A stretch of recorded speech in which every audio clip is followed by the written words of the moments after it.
Papa Zeppeli is always talking about, not dabbling in affairs of the heart. He always likes to talk about the tennis ball. This man loves tennis balls, dude. Yeah, Maybe we're the ones green. on the net. But he's You like, think which that, side of the net will it fall? Gyro's balls smell like tennis balls? Mm-hmm. Yeah, fresh out of the can. It's bomb. Hello and welcome back to another episode of Volume 1, the anime and manga podcast where we highlight and discuss new series each week. But today we are back again with more JoJo's Bizarre Adventure, which means that today my name is Josh. He came in like a wrecking ball, Michaels, and I am joined by Mehgan, super jacked President Perrine. Yeah, super Murica. jacked, dude. That guy wasn't always that jacked, dude. Don't think you can fool me. Murica. Maybe it was just the clothing.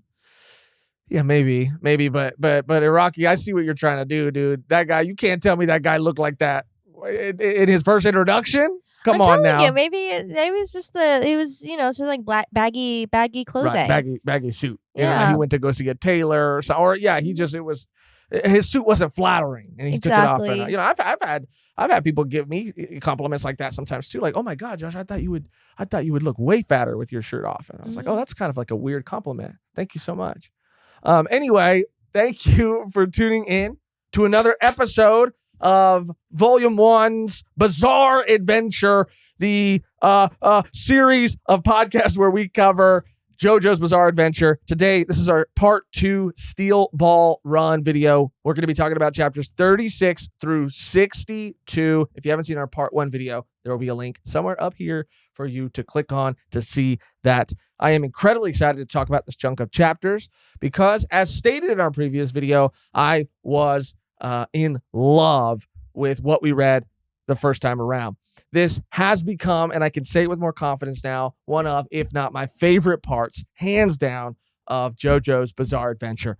So far, there have been no misses. It is hit after hit after hit for me personally. I feel like that's because of the stand battles. Every one of them has been absolutely incredible. And the characters themselves, I really do feel like with the longer lengths, Iraqi is able to really, really, really flesh out these characters so much more. Give us backstory. Give us just give us more reasons for us to be invested in them and to care about them. It's been amazing. These chapters, I feel like, are even better than the previous chunk of chapters that we covered. And I cannot wait and have no idea where this story is even going, even though it feels like we're coming into the third act and where it will end. But Mehgan, how about you? For general thoughts, how are you feeling about this chunk of chapters? I mean, ditto. I mean, everything you just said. I have to say that it's been super entertaining seeing this like old Western setting and time period to have all these like supernatural, very, I mean, some would say angelic. Oh. Or a godly experiences that are happening to the people in this race. And it is interesting. And we had anticipated maybe that Saint being someone that because of the hands, the holes in the hand, everyone knows. But now it's pretty much it's confirmed. So it is just interesting, like why and how and what is going to happen once it is exposed to the world and America has the body of Jesus Christ. I don't know if that's if you're here. I mean, it's interesting. Yeah, I mean, the corpse parts were something that always intrigued me. The literal corpse of Jesus Christ and how we've seen, and we haven't seen a lot of it, but we did get to see probably the most of. Yes. We saw more of its power in this chunk of chapters. And even Jesus manifesting and whispering in Johnny's ear with his, crown of thorns. It did remind me of the nun in that scene where at one point, if you haven't, spoilers for the nun, the movie, it's related to The Conjuring. There's like a moment where it's like, the blood of Jesus Christ. Like, we need the blood of Jesus. I'm like, what? Like, people just have that on hand in a little vial. But I guess they have the whole corpse. Right, that's readily what they, available. I But think it doesn't really make sense. The corpse, right? If the corpse if is he dried up. but if he Jesus rose is looking dry. if he rose from the dead, then that would be him. Well, it's interesting, I really do think, my family, my parents, very Christian, and I know everything I know of the Bible from youth group. So don't take me to court on. Don't take you to Christian court. Don't take me to Christian court if some of these things are wrong. But yeah, it's a good point. I do think that there are some people, scholars, who maybe believe that Jesus wasn't an actual deity, but a prophet, but a human being that sort of carried out these practices and maybe was a symbol, but was an actual man. Christianity obviously believes that, yes, he died and then rose again. And then I believe, this is the part, don't take me to, like a husk, like he left a husk and he like came out of snake, dude. like he came out of the body. But I think he went like I've seen enough church plays now that I'm remembering. Oh, to know that. Okay, that's where I get my credentials. Church plays. It's interesting you say corpse part, because he did, I think, rise to heaven at the end of everything. He rose up. Oh yeah, so he just came around for like an hour or two just to show, like, I'm good on my word. Right. I came back. I'm back. Everybody, I'm back. I'm leaving again, but I'm back. I'm back. Yeah, like, and he did kind of sky beam up into. So maybe it was like, like people say like the body. Well, yeah, as you could tell, we are not religious scholars. You have like the body of Christ, the Holy Spirit, right. The Father, the Son, and the Holy Spirit. Yeah, are the three, the Trinity, if you will, all the same kind of person. I mean, again, I don't. Anyway, but it was interesting, the corpse parts. No. But I think I think you're onto something. I really do. I honestly didn't even think about that, but you're right. I think we're then saying, because this is a saint in this story, so we are saying then that this might have not been this deity that had come down from another plane, but just been a guy, and that is Jesus, and he did die. I don't know. It's interesting. Maybe in this universe, he didn't rise again. 3 days later, he said, I will rise. In this universe, he said, I will rise again in 3 days. And then 4 days later, everybody was like, yikes. Because if he didn't rise, and their sins weren't forgiven. Whoa, dude. You actually, you might be onto something. I don't know.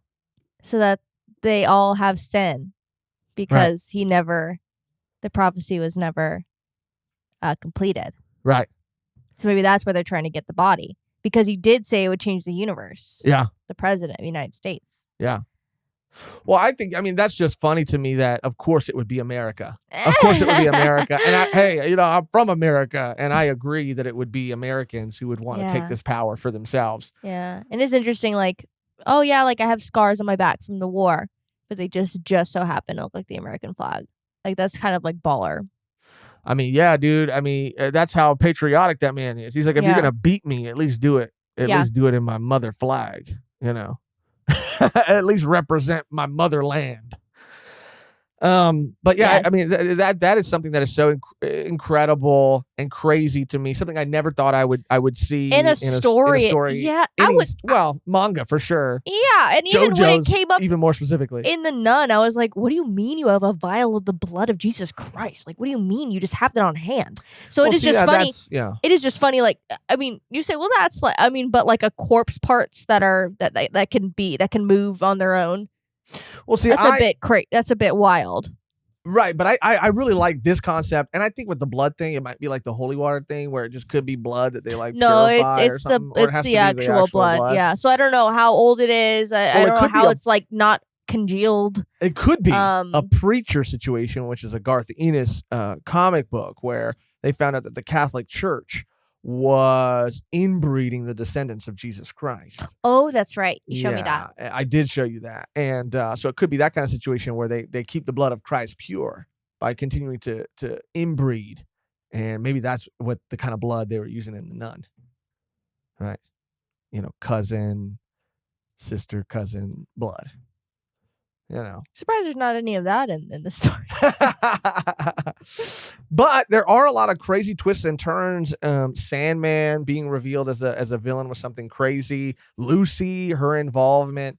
We get more hot pants. And again, the stand battles are what shine for me here in this chunk of chapters. There have been stand battles in previous parts that I have loved and some I've hated. But in this part, while there's like a few weak ones, most of them... I can't pick one that I hate. Yeah, most of them I'm hate. like obsessed with. Yeah, I can't pick one that I can't stand. And I would say, and it's fun because there are in the case of I always forget her name. Hot Pants? No, Lucy? the grape girl. Tree girl. Oh yeah. Wait, Tree Girl? You're talking about Sugar Mountain? Sugar Mountain. That wasn't even a fight. Love it was that. just like some like fairy tale, like here's some rules shit. Yeah, that was like some Adventures of Rohan Kashibe type story. I loved right it. Yeah. I loved it. And I loved just everything. It was just like this magical, mystical little slice of story, and then it evolved into another stand battle, but it was like 2 in 1. Yep. Like, let's go. Can I tell you that was probably my favorite? It was great. That was probably out of every one of them. Super funny. That was my favorite. Super cute. Super creative. The journey, unique. It is like a tale as old as time. Like, be careful what you wish for type of situation. And I really enjoyed it. It was almost like a fairy tale too, like a curse. Like I just was obsessed with every chapter that involved Sugar Mountain and even the 11. I don't know. Fucking 11. Yeah. 11 herself came in. Yeah, 11 from Strangers. Millie Bobby Brown was in Steel Ball Run. Yeah, it's kind of crazy. But I think it's because, for me, and I can confidently now or more confidently say that this is hands down my favorite part because it feels like it has borrowed all of the things I loved about previous parts and has brought them into this part.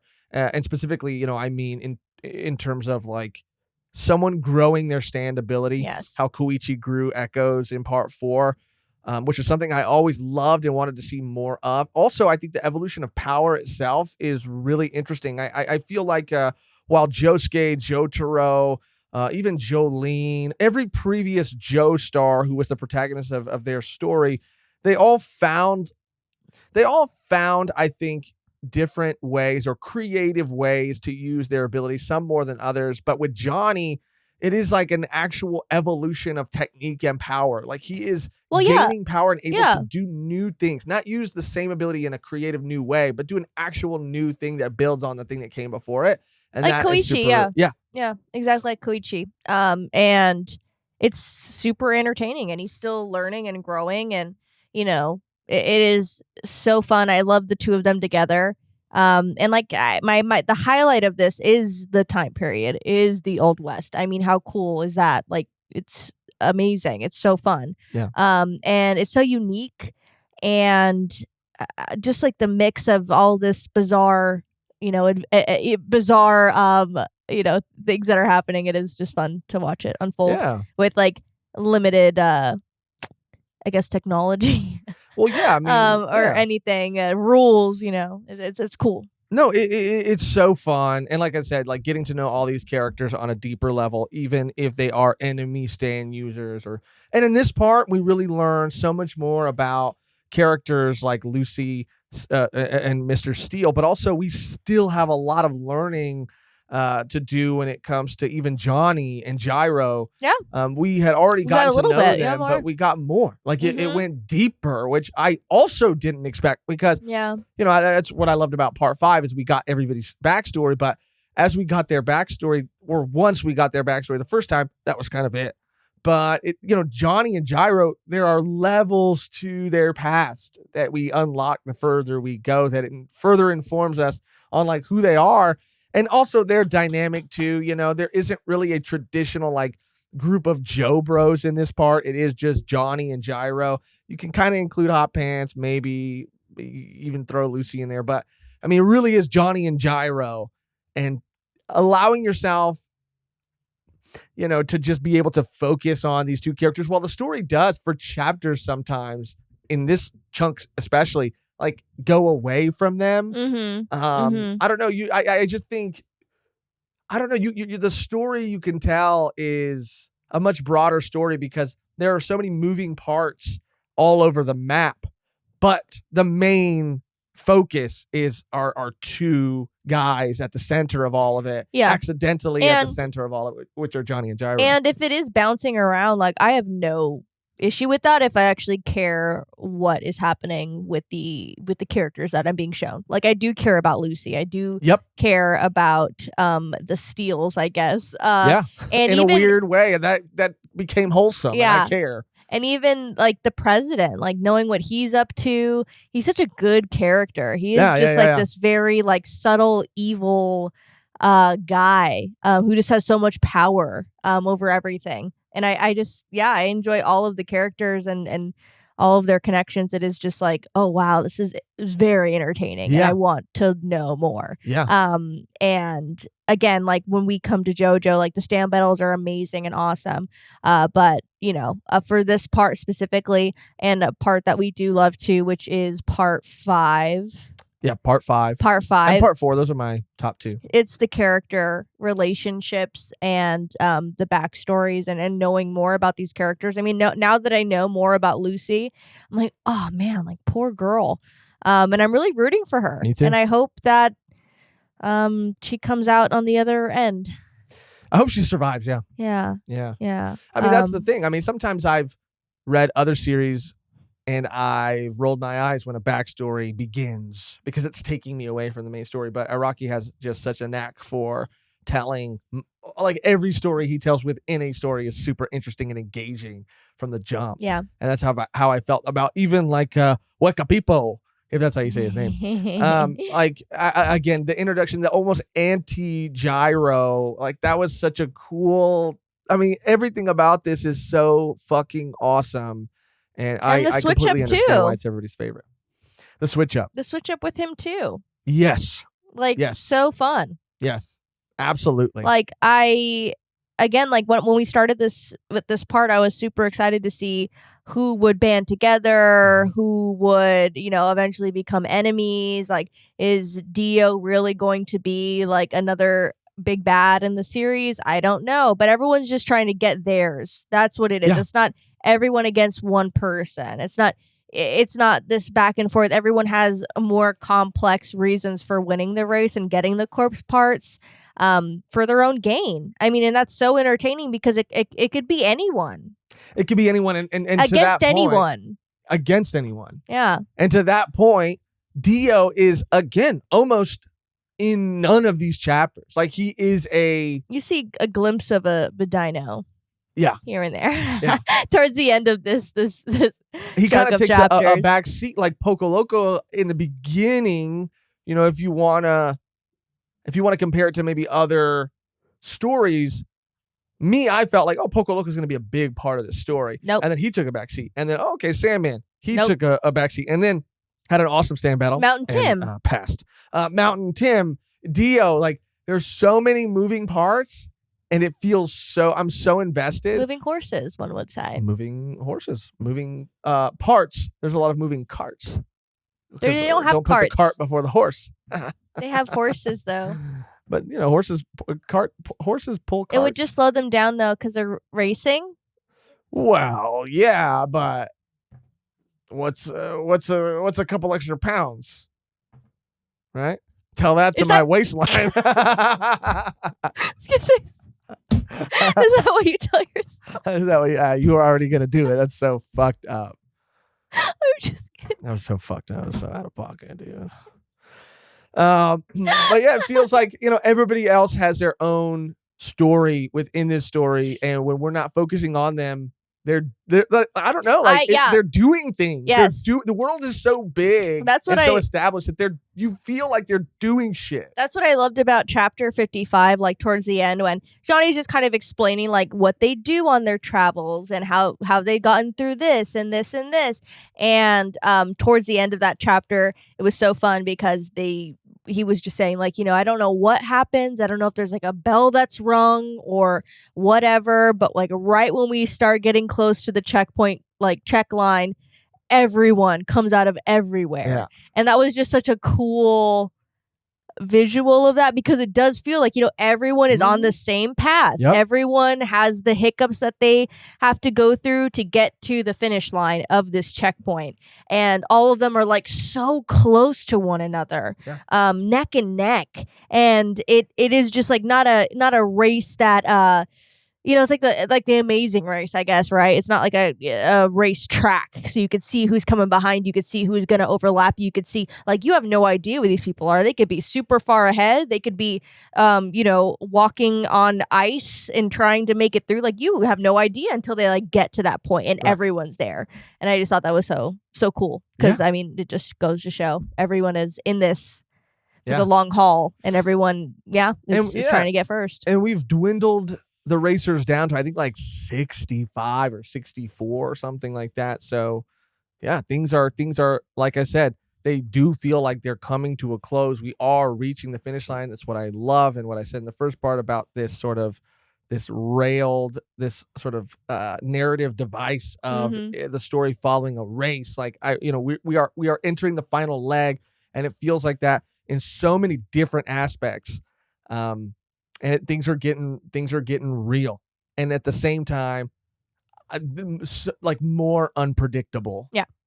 In my opinion, those are just some of our general thoughts. We have so much love and so many more things that we cannot wait to talk about when it comes to these chapters. But before we go on to our beat by beat discussion, we have to let you know that we only have one part left after this one.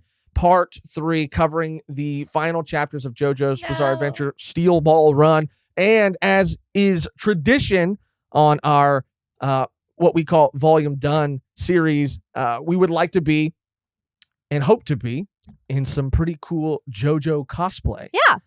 But we are coming to our wonderful community and asking for your help.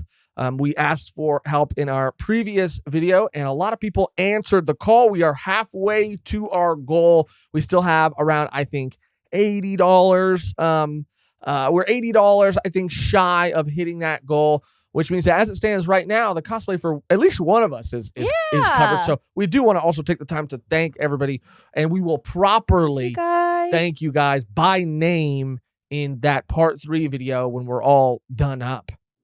In cosplay. So if you would like to contribute to that fund, to see us both in cosplay, to see Mehgan as Johnny Joestar, to see this guy, this tomato as Gyro Zeppeli, then you can click the link in the description below to donate to the cosplay fund to help us out, and to really celebrate the story in its entirety that is Part 7, Steel Ball Run. My favorite part. I'm calling it now. I'm saying it now. I'm confident. I've only got 33 chapters left to read. Turns like sour. Huh? Let's start going through it beat by beat. And we do this because we don't want to miss anything. We're going to give time to the things that really stood out to us. There still might be things that we forget, but hopefully we will be able to get through everything in a timely manner. So without further ado, where we left off was right after the duel with Ringo. Yes. Which was one of, again, my favorite parts in the first chunk of chapters. So this is right after that battle. Gyro heals Johnny and Hot Pants with Cream Starter, and we discover that Hot Pants, or Johnny discovers rather, and keeps it from Zeppeli, from Gyro, that Hot Pants is a woman. Yeah. Which, did you see that coming at all? No. I kind of didn't either. I didn't. I was kind of shocked. Yeah. I was like, oh damn. I mean, I was here for it. Here for it, but it made me feel bad about, I don't know, like talking so much about, it made me feel, I don't know, like it made it feel more inappropriate, when I kept talking about cream and stuff in the last episode. And it made it feel inappropriate because I thought I was talking about A man's cream. A man's cream. I didn't mean to be different? disrespectful. It's not different. I just didn't mean to be disrespectful. Why is it disrespectful? So you can disrespect a man? Yeah. Absolutely. Absolutely. So yeah, this is when Lucy really starts to get involved for the first time, and she mostly gets involved because involved. No, super involved, but where she starts to get involved, and it's because of her husband's safety, or quote unquote husband's safety. We find out that their relationship is very wholesome, and I just want to thank Araki for that. Because, it was sus. It was sus, and I wouldn't have been surprised if he didn't clear things up. I wouldn't have been surprised either. But he did. And that's why this man is freaking goated, dude, okay? It's the Wild West, but he still took the time to clear that up and really brought it all the way back around. I'm for it. But I'm still reserving, not judgment, but I don't want to speak too confidently on it, because who knows? There's still 33 chapters, 33 long chapters left. Something could happen. Mr. Steele at the end of everything could still say, like, no, he's dead. What? He's not dead, dude. He died for sure. Wakapico said he felt a pulse, or he heard a heart. He knew he was alive. It missed his vitals. I think he died. He's not dead. He's not dead. But he could say, you know what, Lucy? I know I said you'll find the guy that you love, but we've been through a lot, dude. Let's get hitched officially. Let's make it official. I hope not, but I hope not either. Lucy's gonna do her own thing. She's gonna be independent. Okay. I love that. She doesn't need to marry anyone. She doesn't have to think about that for a very long time. She's only 14 years You're old. absolutely right. You're absolutely right. Absolutely right.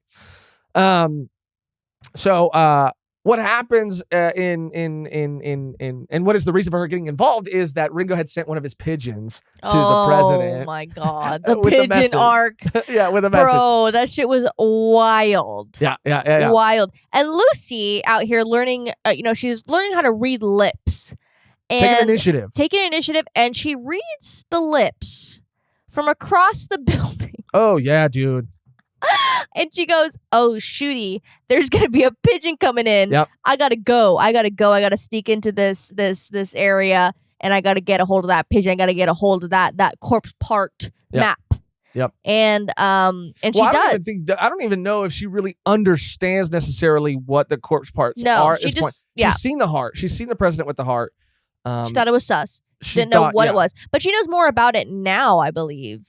Where we're at towards the end of these chapters, absolutely. Yeah. At this point, she just knows that there's a message coming via pigeon, and it's going to inform her more on the severity, or give her more information on the situation. Mm-hmm. And so she goes to get it. And this was like, again, the suspense, dude. Yeah. This is every time Lucy is going through something in these chapters. Because you just feel so scared for her. I really do, because she is not a stand user. She's a 14-year-old girl who has no stand ability. I mean, she is very, and I mean, she has a lot. It's not only her life that she's fearing for.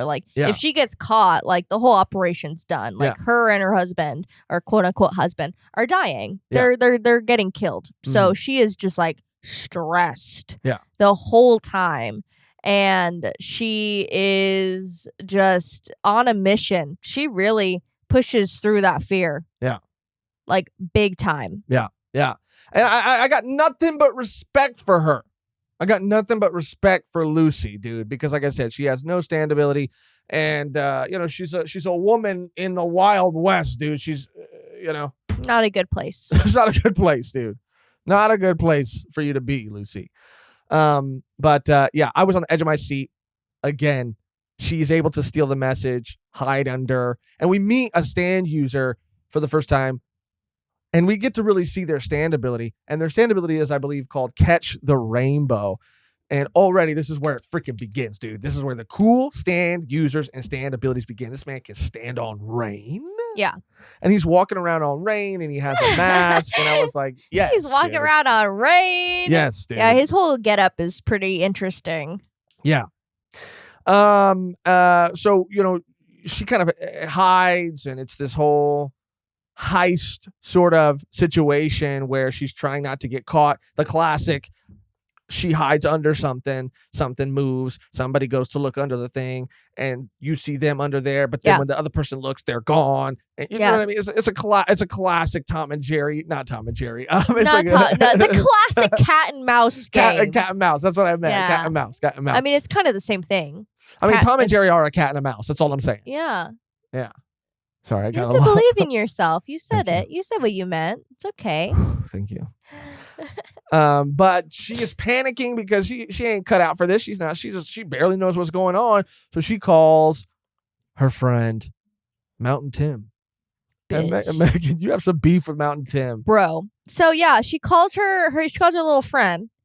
And this fool has been trying to get at her since he laid eyes on her pretty much, and he knows that she's married, quote unquote married, right? So but this kind of maybe recontextualizes that. Maybe he knows that they're. Maybe he knows that she's still 14. I know she's still 14, and Mountain Tim, you're freaking sick for that. But go ahead. But go ahead. He does help her out in a very big way. He does. And he this man really is like he's like, oh my God, like I will help you. I want to, dedicate, my time to helping you. I really do. And he's very close to her and wanting to help her a lot. And she goes like, oh, I don't know if I gave you the wrong impression, but I am married. And I don't see you like that. And he goes, oh no, yeah, for sure. But okay, so I guess I'm done here, and you could call up, Gyro and Johnny, and Gyro and Johnny. Gyro and Johnny. They'll help you out. Yeah. So I'm out. I didn't really want to even help you anyway. I was just you read it that way, dude, but I did not read it that way because he switched up so quick. He switched up so fast. He was like, I want to help you out. I want to do everything for you. And she's like, right. I mean, thank you for helping me. I really do appreciate it. I thought we were just friends, but you were getting a different vibe. She thought they were just friends. Pull up the chapter, bro. I think she knew that Mountain Tim fancied him a Lucy, and so it's her fault. No, it's not. It's not her fault. But I think she's smart, and I think she's smart enough to know this man's got eyes for me, and so she very intelligently she used that to, I think, her advantage to get Mountain Tim's help, and when Mountain Tim did whatever he could do and realized that there wasn't anything else. I mean, he wasn't going to get laid. Okay.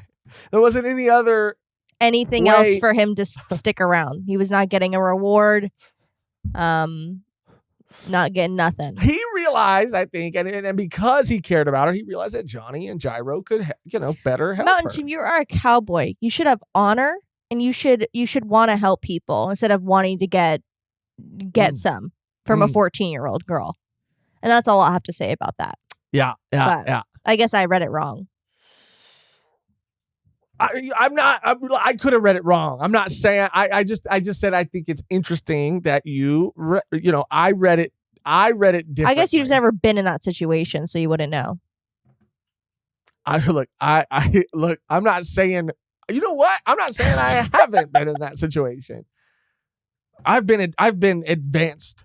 A man has made advances, but I'm not a woman, so I can't speak to that part of the equation. But I've come across a Mountain Tim.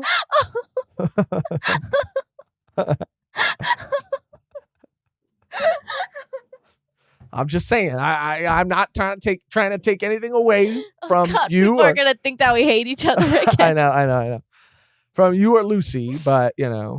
Let us know in the comments below. Was Tim? I mean, they're all gonna say. Right.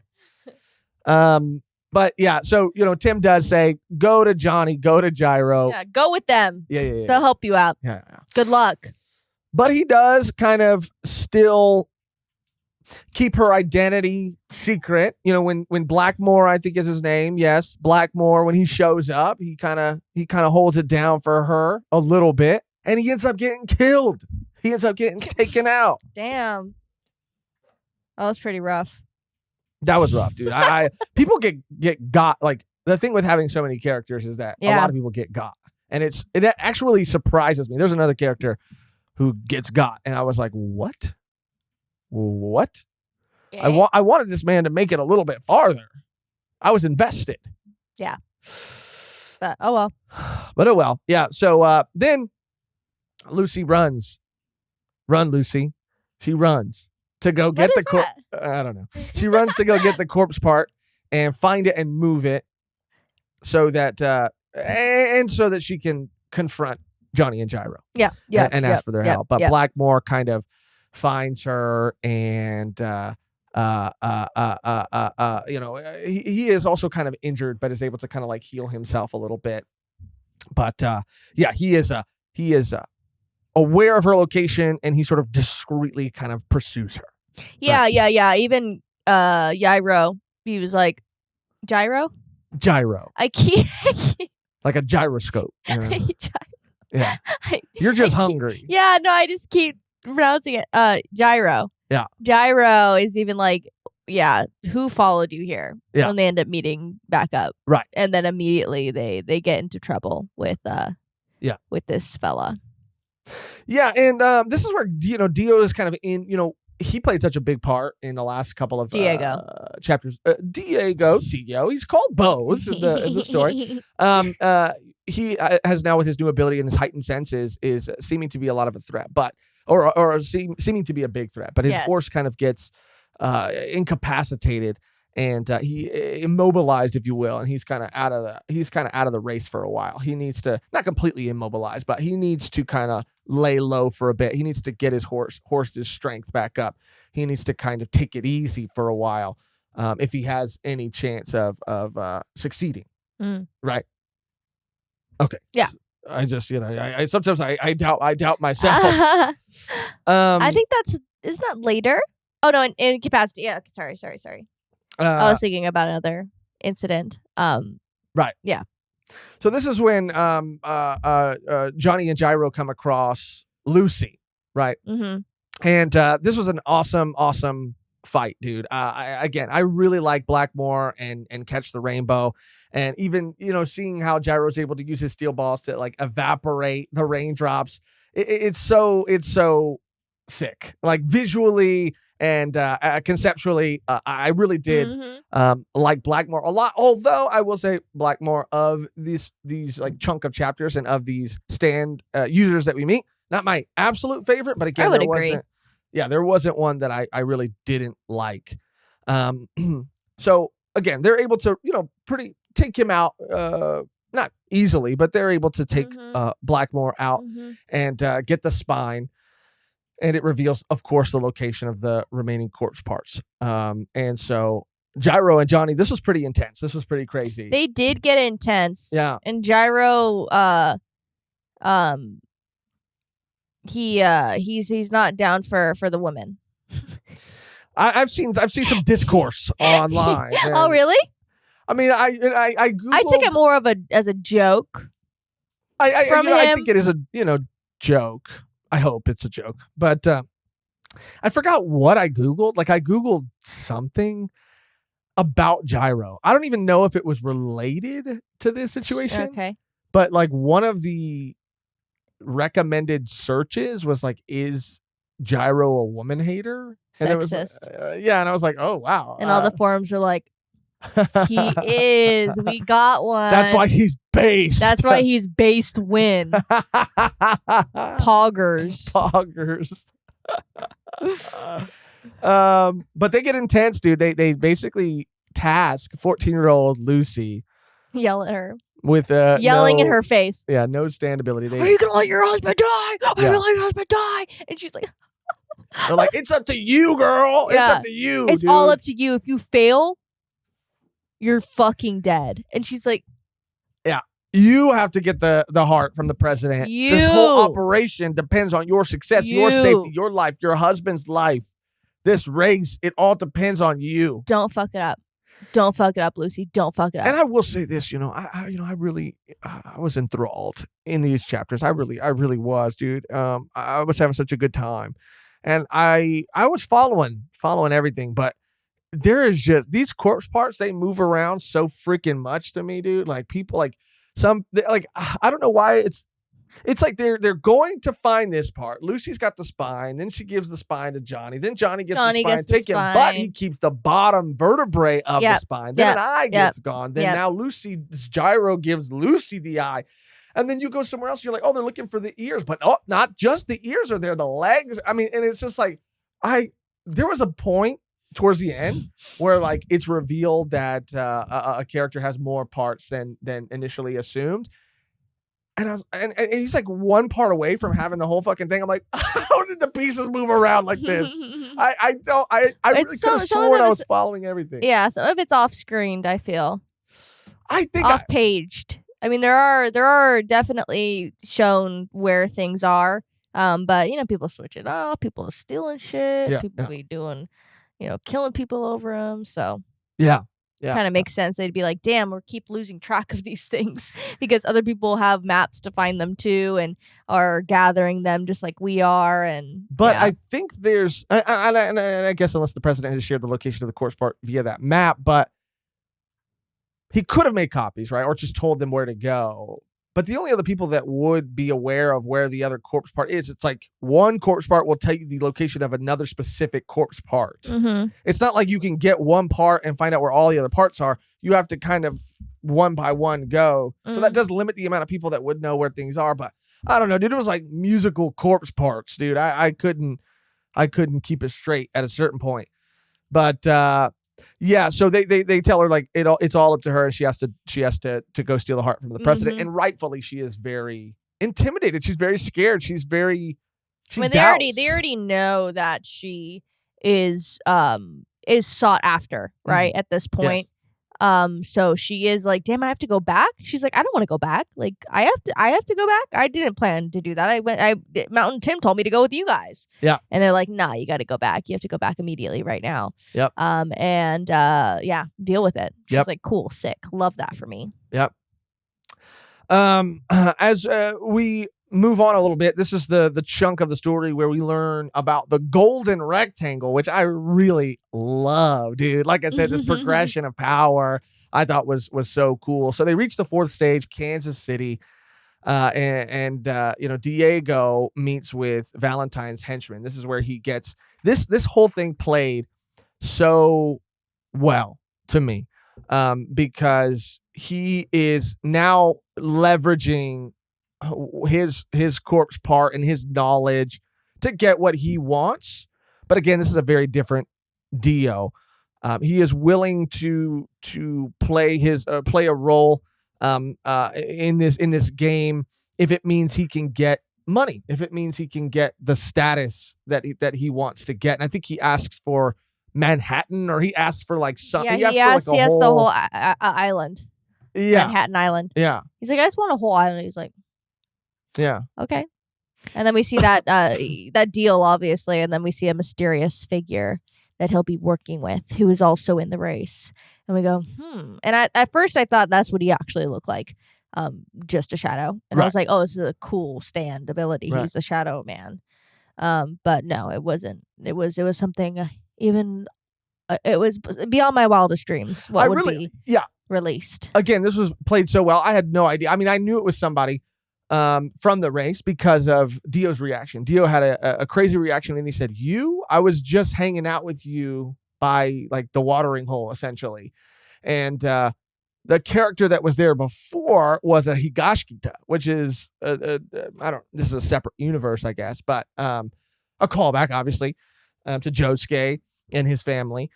But I thought that, and I think Iraqi wanted us to think that this mysterious person was this Higashikita. Yeah, because they made him look very menacing as well. Yeah, and he was just kind of being weird. He was in there. He was there. Yeah, he was there. And we're like, what are you doing? Yeah. And he was talking about his belly button and having like hot pants. Like, oh, touch my belly button. Like, put your finger in it. And she's like, no. Yeah. No, thank you, sir. I'm just going to move on now. But he has a stand ability that we don't fully, I don't think, understand yet, but it is something to do with like sound. Kind of like Koichi. Very similar to Koichi and Echoes. Yeah. Mm-hmm. But now we know that Dio's going to be paired up with this mysterious figure, and it's their job to kind of take the rest of the corpse parts and take out Johnny and Gyro. And you guys, we finally got it. What? Pizza mozzarella, pizza mozzarella, and then it goes pizza mozzarella, pizza mozzarella, pizza mozzarella, pizza mozzarella, pizza mozzarella, pizza mozzarella. I want, I want it on loop. I want it on loop. I thought you were about to like freestyle rap right now. I want pizza mozzarella. I'm hungry, dude. No, that sounds really good. Oh my god, it sounds so good. Mozzarella. But that was very cute. I just wanted to do a little shout out to that because there is a YouTube video. Was beautiful. There's a YouTube video online of amazing human being that has animated some of the scenes from JoJo Steel Ball Run because we'll probably never see it. We'll probably see it in the next 20 years. It'll be 10. Maybe 6. That's a long time. Bro, but they would be so dumb. They would be dumb to not animate this part. They would be foolish. It is in the community known as the best part. It is the most beloved part. If they said, yeah, we're going to animate everything except up until that part and not that part, and there hasn't been, I don't think as of this recording, any official announcement that they're going to do it yet, but they have to. They have to. And they better animate it like Golden Wind. It better be Golden Wind animation. It better not be none of this Stone Ocean animation. Okay? Ain't no pandemic. Stop using the pandemic as an excuse, okay? I mean, it was a very valid excuse. So problematic. No, that was very problematic. I didn't mean it like that. It was a joke, number one. It was a little insensitive, and it was mostly a joke, but it was also saying like, you know, you're the president of the United States. It was a lot, and we're on the other side of it. I feel like, thank God, it's still happening. Right, and I understand. You know what? I'm going to cut this out. It's still very real. I just want to apologize. I'm going to cut this out. Should be in case I forget to. I apologize. So insensitive. What's the word? Pizza mozzarella. Exactly. You took it right out of my mouth. You literally took it right out of my mouth. But yeah, this that was a cute part. I love that interaction between the two. Yeah, it was very funny. Dude. You got an audible laugh out of me. It did. Yeah, it did. But this is when they're kind of kicking it by a cottage, discussing the next corpse where they're the next corpse party. How they do. Talking about corpse parts. That's all they do, really. And they're attacked by this this new stand user in combination with Dio's dinosaur ability, which is really, really cool to see these abilities combined. So it is the ability to kind of to physically manifest sound, and for it to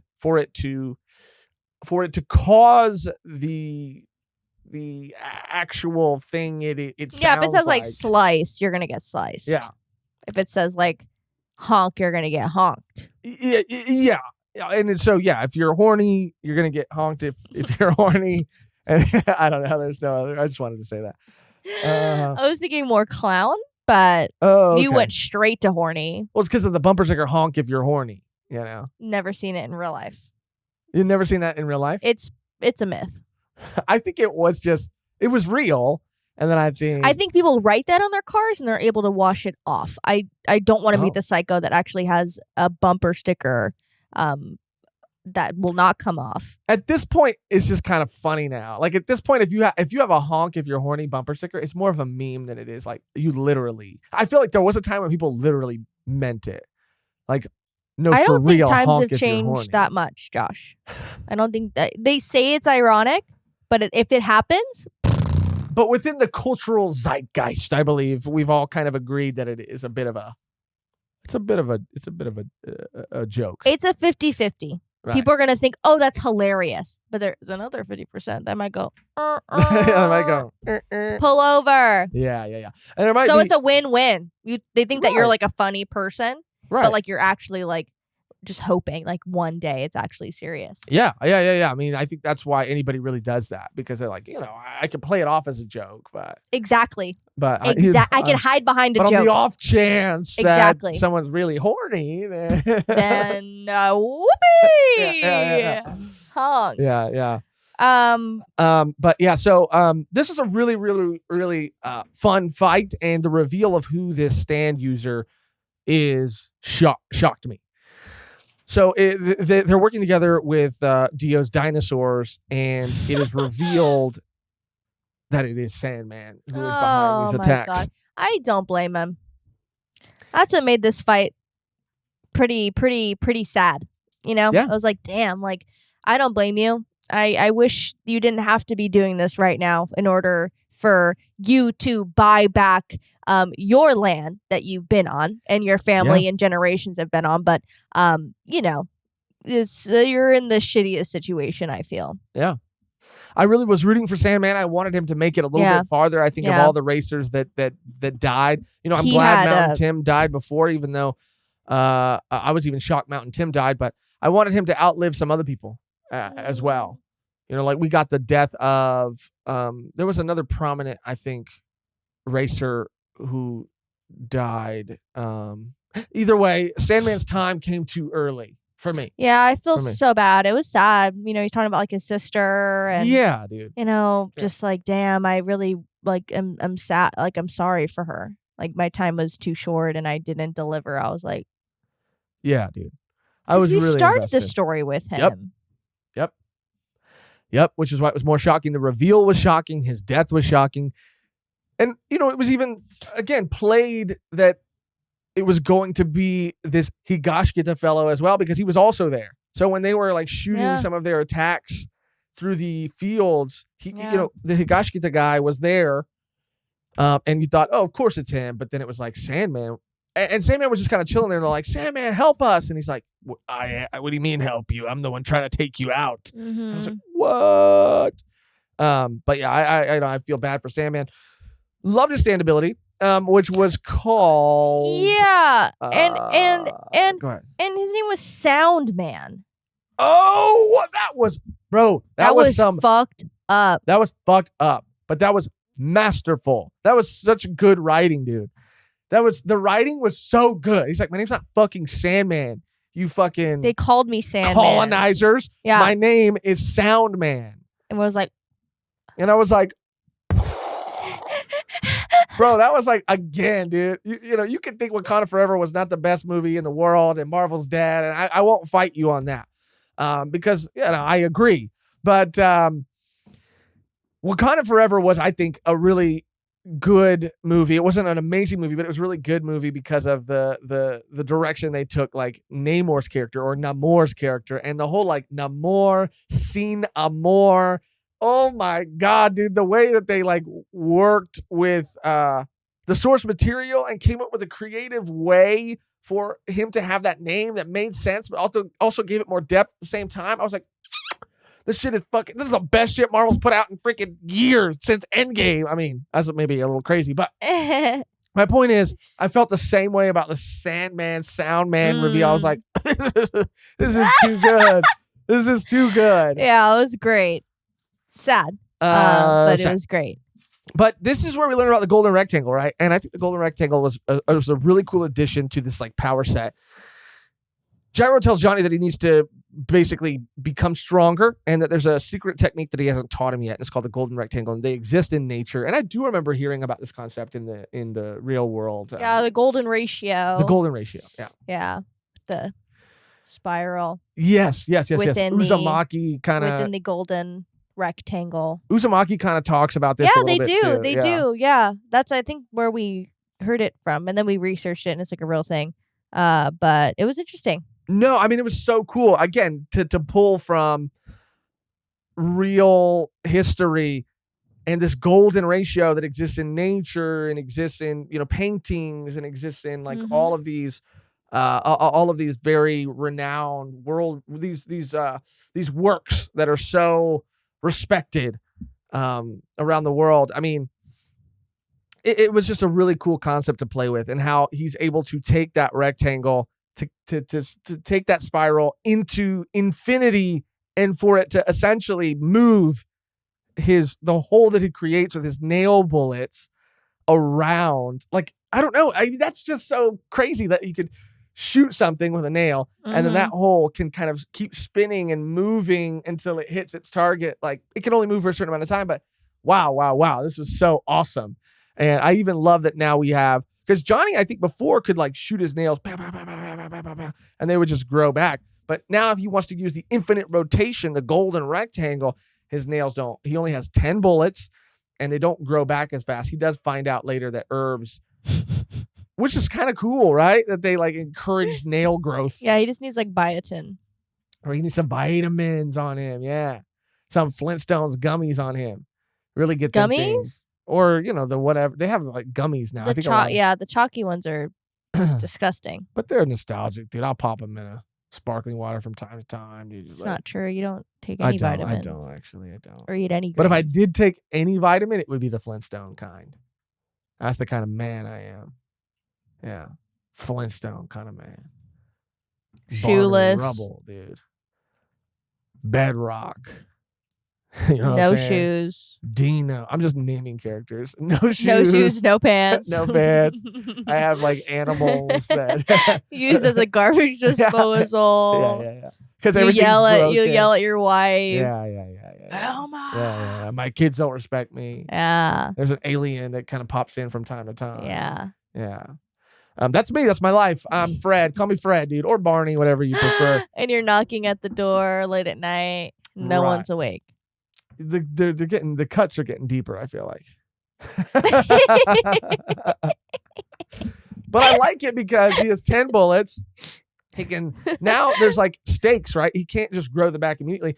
So at a certain point in the story later on, he has like a little pouch with herbs and he's like, pow, pow, pow, infinite rotation, golden rectangle. And then he's like, ooh. He's smoking it. He rolls it. He goes, wait, gyro, wait. Yeah, bro. I mean, that's herb. He's like, yeah. He's like. Yeah. Yeah. And he's like, dude, have you ever noticed that like the golden ratio is like all around us? Yeah.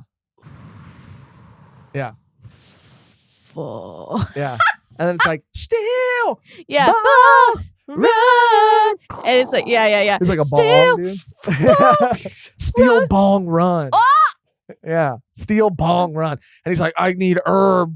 I need herb. I need grass. And his nails are growing back so fast. Yeah. Dude. And he's like, I realize that the higher the THC, the longer my nails get. So he's doing like dabs by the end of it, dude. And his nails are getting like Guinness Book of World Record longer than the spears. And they're like, whoa, pow, pow, pow, pow, pow. Where'd you get that torch? That's not even a thing that we have yet. He's like, what? He's like, how'd you blow that glass? It's very expensive to do in this time period. Yeah. What? Yeah. He's like, what? It's my Stan's ability, dude. Jesus Christ. I do. And God he told me God created marijuana. Yeah. And it was intended for us to smoke. Yeah. So toke it up. Toke it up, dude. Brother. Yeah. Yeah, that's what Gyro's ball all it is. It's just like a grinder. Oh yeah, dude, it's one of those grinders. Yeah. For sure. I mean, he definitely has one that's a grinder. Maybe not all. Yeah, no, one is, the other one's not. Yeah, the other one's not. Yeah. But that's really why I love this fight. I love the golden rectangle concept. I love what it allowed Johnny to do.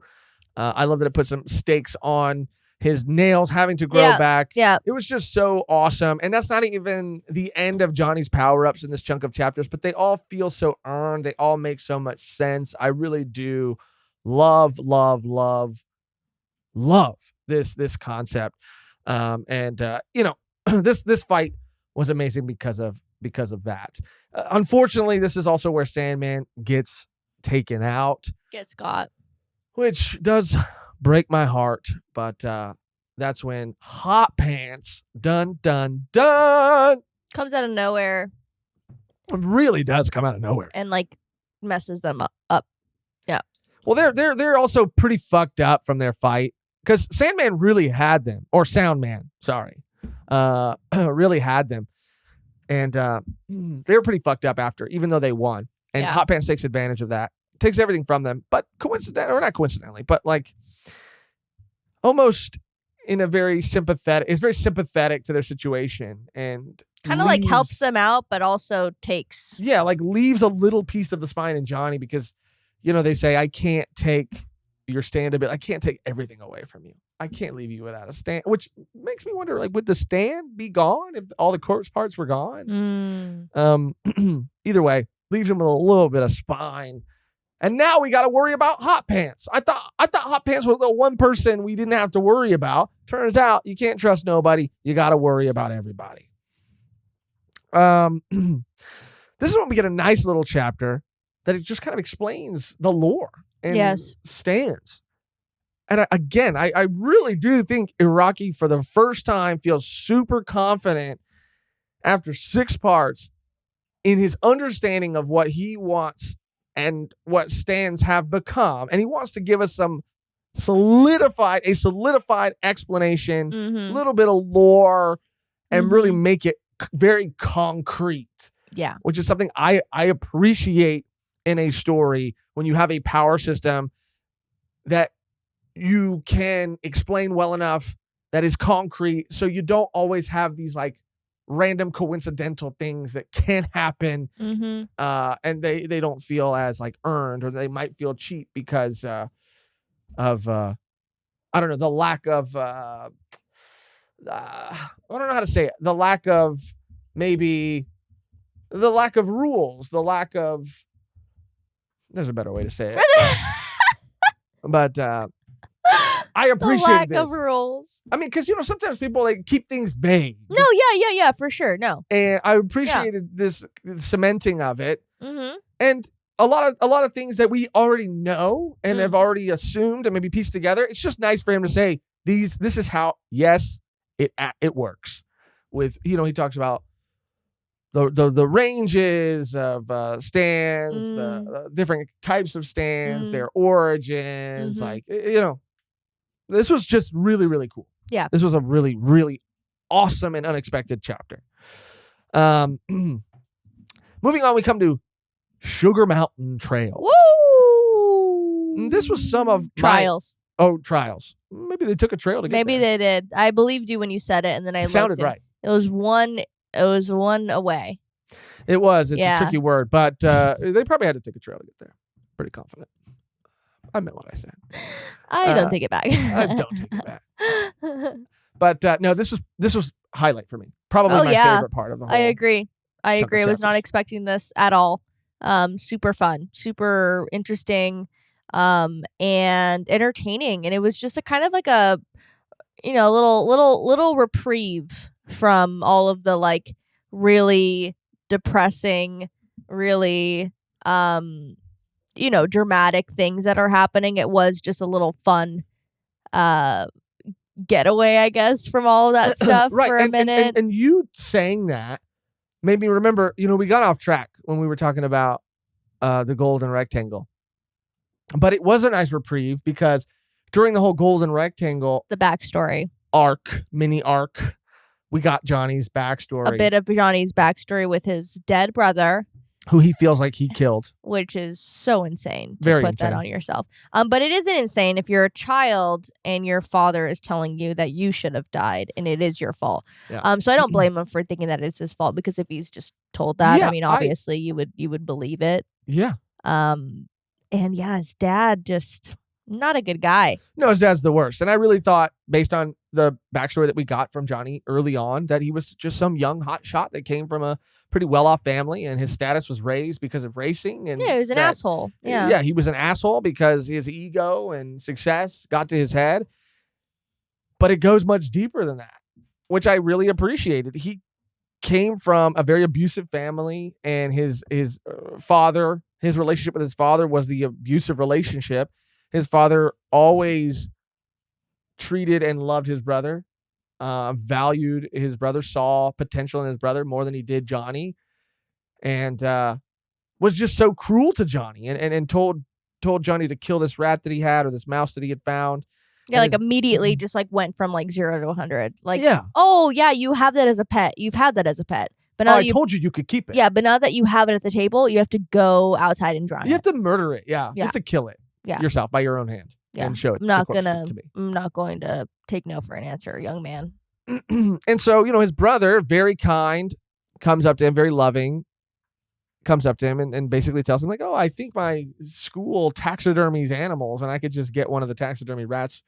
We could show it to Dad, tell him that it was your pet to convince him, and we'll just let this rat go. Mouse, yeah. Or mouse go.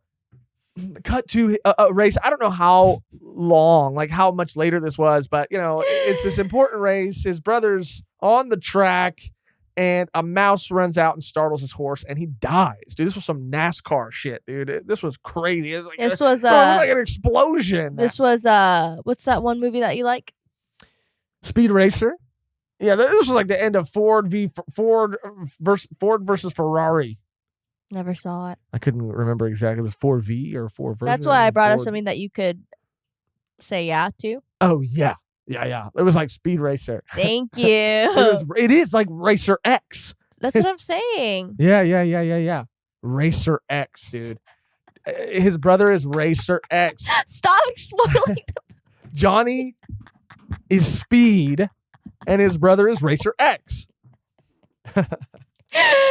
Oh yeah, and there's just like one. It's his proportions in one panel look so crazy to me. Yeah, he looks like a Chucky doll. Yeah. He looks straight like a Chucky doll. It is little Johnny boy seeing his brother die. But yeah, he has a lot of trauma from that. He couldn't even he just asked his dad, it's years after the fact, mind you. It's not like the day after. He's like, hey, can I borrow my brother's racing shoes? He asked him and he's just like, no, how dare you? No, ever. I'm not gonna let you take them. And he's like, I'm gonna take them because mine are broken and I need them. And he just got so upset. Yeah. Yeah, and he pushed his dad into a mirror and I thought he murdered his father, but yeah. But that's why it kind of recontextualized. Am I saying that right? Contextualized? Sure. Depends on what you're going to say after, but I'm pretty sure. It recontextualized what happened in the hospital when his parents didn't come and everyone didn't come because they didn't give a shit about him anyway. It wasn't like, oh, now that you're washed up, no one cares, because he was doing big things and his dad never cared. Yep. Absolutely. Because even I, looking back on it, thought, oh, it's weird that his dad or his family isn't there. Why wouldn't they be there? But now it makes so much sense. So much sense. So that was very sad to learn, but is why Sugar Mountain Trails, just kidding, Trials, is such a reprieve. Yeah, they spot this girl. She's so cute. Her name is Sugar Mountain, and she goes into this tree and she's asking them questions about a piece of gold or a diamond, and there's tricks too. If you lie, you'll be reprimanded, and if you tell the truth, then you'll be rewarded. And they kind of catch on pretty quickly about what's going on, to the point where they're like, okay, I guess we'll just completely we'll believe you completely, because I think at one point during this he starts to turn into the fruit or the branch. No, not yet. Not yet. Okay. I'm pretty sure. But I forgot something happened where they're like, oh, this is legit. Well, what happened was, at first it was like an accident. They were dropping things, or I think dropped one of gyro steel balls into the river. Yes. And then they go up to this tree, and it's very weird. Again, like a grim fairy tale. And they find this chest that has objects in it. But they open this. She's pulling all of these things out of it. And she's having a dinner party with dolls and sticks. And... But when they look in, there's nothing in there. And they're like, what the hell? I mean, there is some trash or just random shit. They're like, what? Where are you getting this stuff?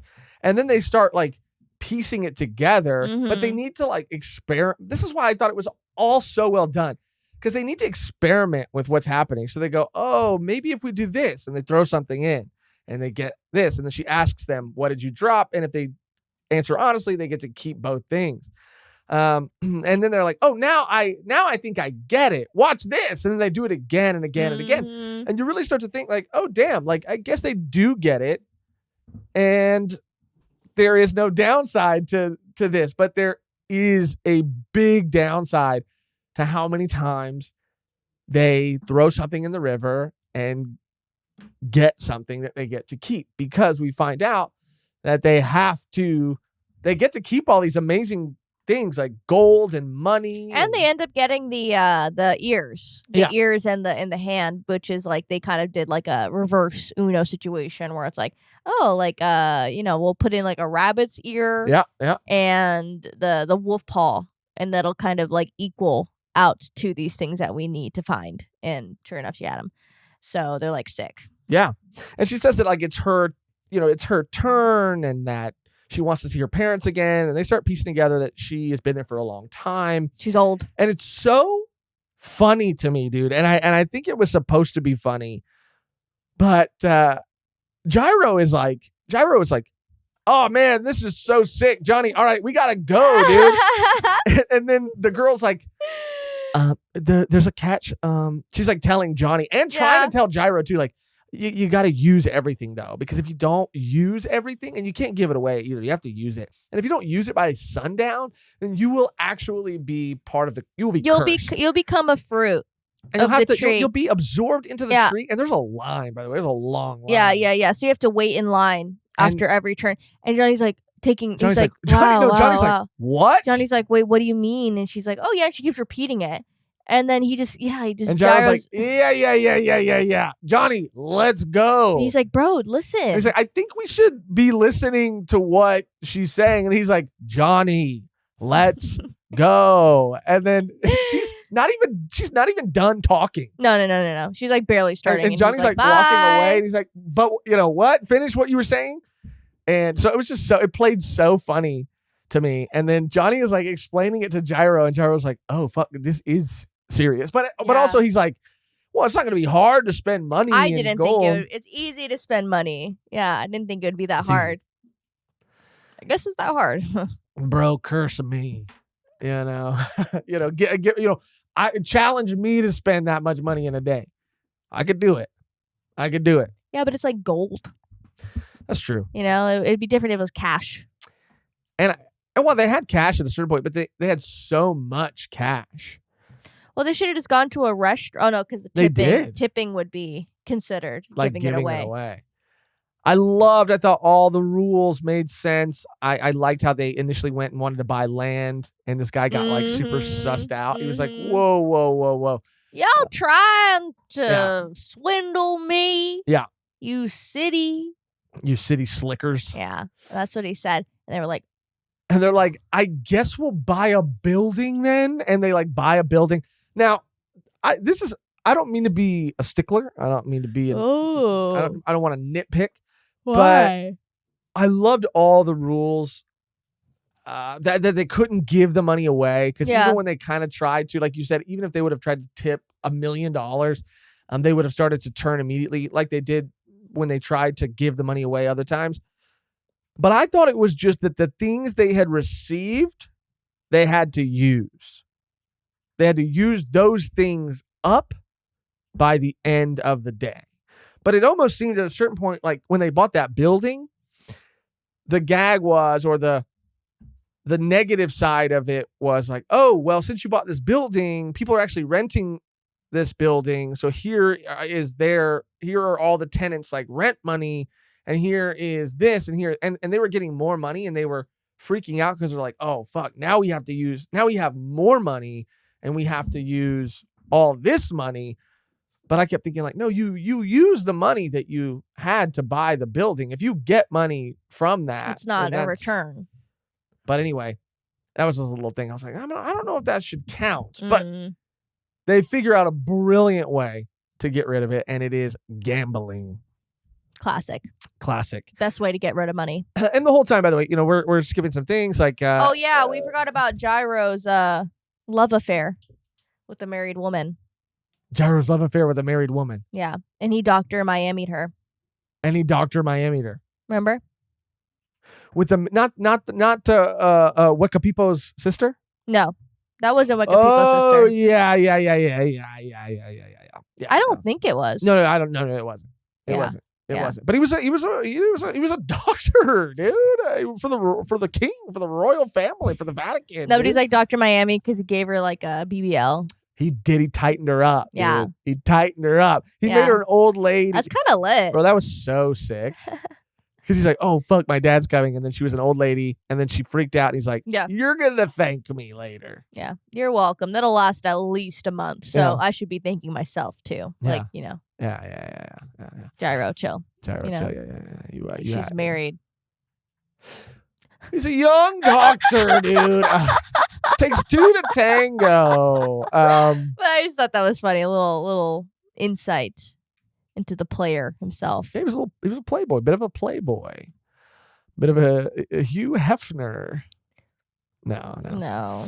But yeah, we did learn that, and like Diego also has information that the person, he's tracking their horses, the horseshoes, and realizing the weight, and he's able to discern that it's probably a woman of this weight. So like the president and other people are like they're on to who. They have they're narrowing down their suspects. They're having an idea, better idea of like who this intruder could potentially be, and so that's all happening in the background. Like all these things are happening in the background. So they do end up going into, and these 11 guys have been following them and them the whole time, and they're like, wow, this is not just a coincidence. These are 11 men in unison. Yes, and it seemed like one, but they're so in unison. Yes. So this is all leading us up to the casino where they're finally confronted by these men. And it's a stand ability, and they're able to duplicate themselves through these like tattoos that they have. Crazy. It was like super gory too. Very gory. Yeah. That was pretty intense. And I do like the result of it. I do like that moment where he's like, hey, yeah, you guys got some string? Yeah. Do you guys have any string over there? Yeah. Wink. String. I need string to needle up my shit right now. That was another thing too, dude, because like I said with the random. Well, I thought it was funny the first time when they went to go gamble. They gambled a shitload of money. They're like, oh, we're not turning into trees. Like this is working, and then they won, and they won even more money. I thought that was so funny, and that made sense. But then like they made another bet. And because the dealer was cheating, and I guess maybe but they didn't find out that he was cheating until they had already placed the bet. Yeah. But they placed a fair bet and then started to turn into trees. And they were like, why are we turning into trees? And then they realized like, oh, the dealer's cheating. And because he's cheating, we're turning into trees. So it's like, how is that your problem? How is that your fucking problem? Yeah, just waste it up. Yeah. That's all your job is. Yeah. Spend it up, But then this is where the 11 men come in, the 11 assassins, and Gyro's asking the other people for string. I mean, he's also saying like, what about this watch? You want this watch? Like, I don't know. It's so well done, man. So funny. This to me was like embodies so much of what I love about JoJo. Again, the whole Sugar Mountain concept, fairy tale, is so reminiscent of, and you watched, I think, one episode because I had read the first couple of volumes of the Thus Spoke Rohan Kashibe manga, and I wanted to show you one of the episodes of the anime of a short story that I really liked a lot, and it was about them going to this like land where people would go when they were 25 and they would become wildly successful, but they had to follow these rules. Just kind of like that sort of eerie, something is like very kind of Junji Ito, but I don't know. It has that spirit, but also it has the silliness, the wackiness, the stand battles. Like this whole chunk, mini arc, like encapsulates so much of what I love about JoJo. This was absolutely my favorite part. And ultimately they're able to, I think, defeat these guys. They keep regrowing, right? Yeah. But they're able to defeat him because Gyro uses the money to hire them as bodyguards, which I thought, that's so sick, dude. He's like, so smart. So smart. He's like, no, we need help. Like, this is a fair use of this money. Yeah. But, they're not all dead. They get out, and Gyro starts to turn into a tree, gets like sucked into a wall. And Johnny realizes that they didn't use everything. They have to use the corpse parts too. And he kind of really contemplates not doing it. Yeah. And it's really made And I was like, damn, he's done. Yeah. He's out. Yeah. Gyro becomes a fruit on this tree. And we're led to believe that Johnny's made his decision, but then he comes back and the curse is broken. And I love this line, dude. There's some really great lines throughout this part. But the one line I love the most, and it was from the girl who said, once the curse was broken and she's reunited with her parents, she says, like, they are, because she even doubted if they were the chosen ones at a certain point. She's like, they are the chosen ones. Like, you have to lose everything before you can gain anything or something like that. And I was like, wow, like you have to be, the true chosen ones have to be willing to lose everything. And I was like, wow, that's just, I don't know, that was really powerful. That was really cool. It was really nice button. Absolutely. To the meaning of the story. And to the meaning of the stand tree of life. Tree of life. And that's that's kind of the end of that. And we leave Johnny and Gyro with nothing. Like they that's also what I love about the story. Every other part of JoJo does feel like it has these moments where things get like really convoluted and really wacky and like they're just like stalling for time. But this just feels so different because it feels like they're actually succeeding, progressing, but then like losing items and being set back a little bit. But, but they kind of have to in order to keep going. And they're like learning valuable lessons. Like that for Johnny was like, damn, I want this more than anything. But can I really sacrifice homie? Yeah, my friend is that who I am? So I mean, they're taking steps back, but it's all for furthering their character development, their relationship, their bond. Like I fucking love this whole fucking chunk. Probably my favorite. Yeah, I agree. It was really not. I was not expecting it. Yeah. Anyway, then we cut back to Lucy, right, infiltrating the government. Yeah. And this is just honestly fucking wild, dude. So we meet this guy, Mike O, and I think he's the guy who has, let me just hover over this real quick. I think he's the guy with the stand. Yeah. The tubular I love this one. Bells. So sick.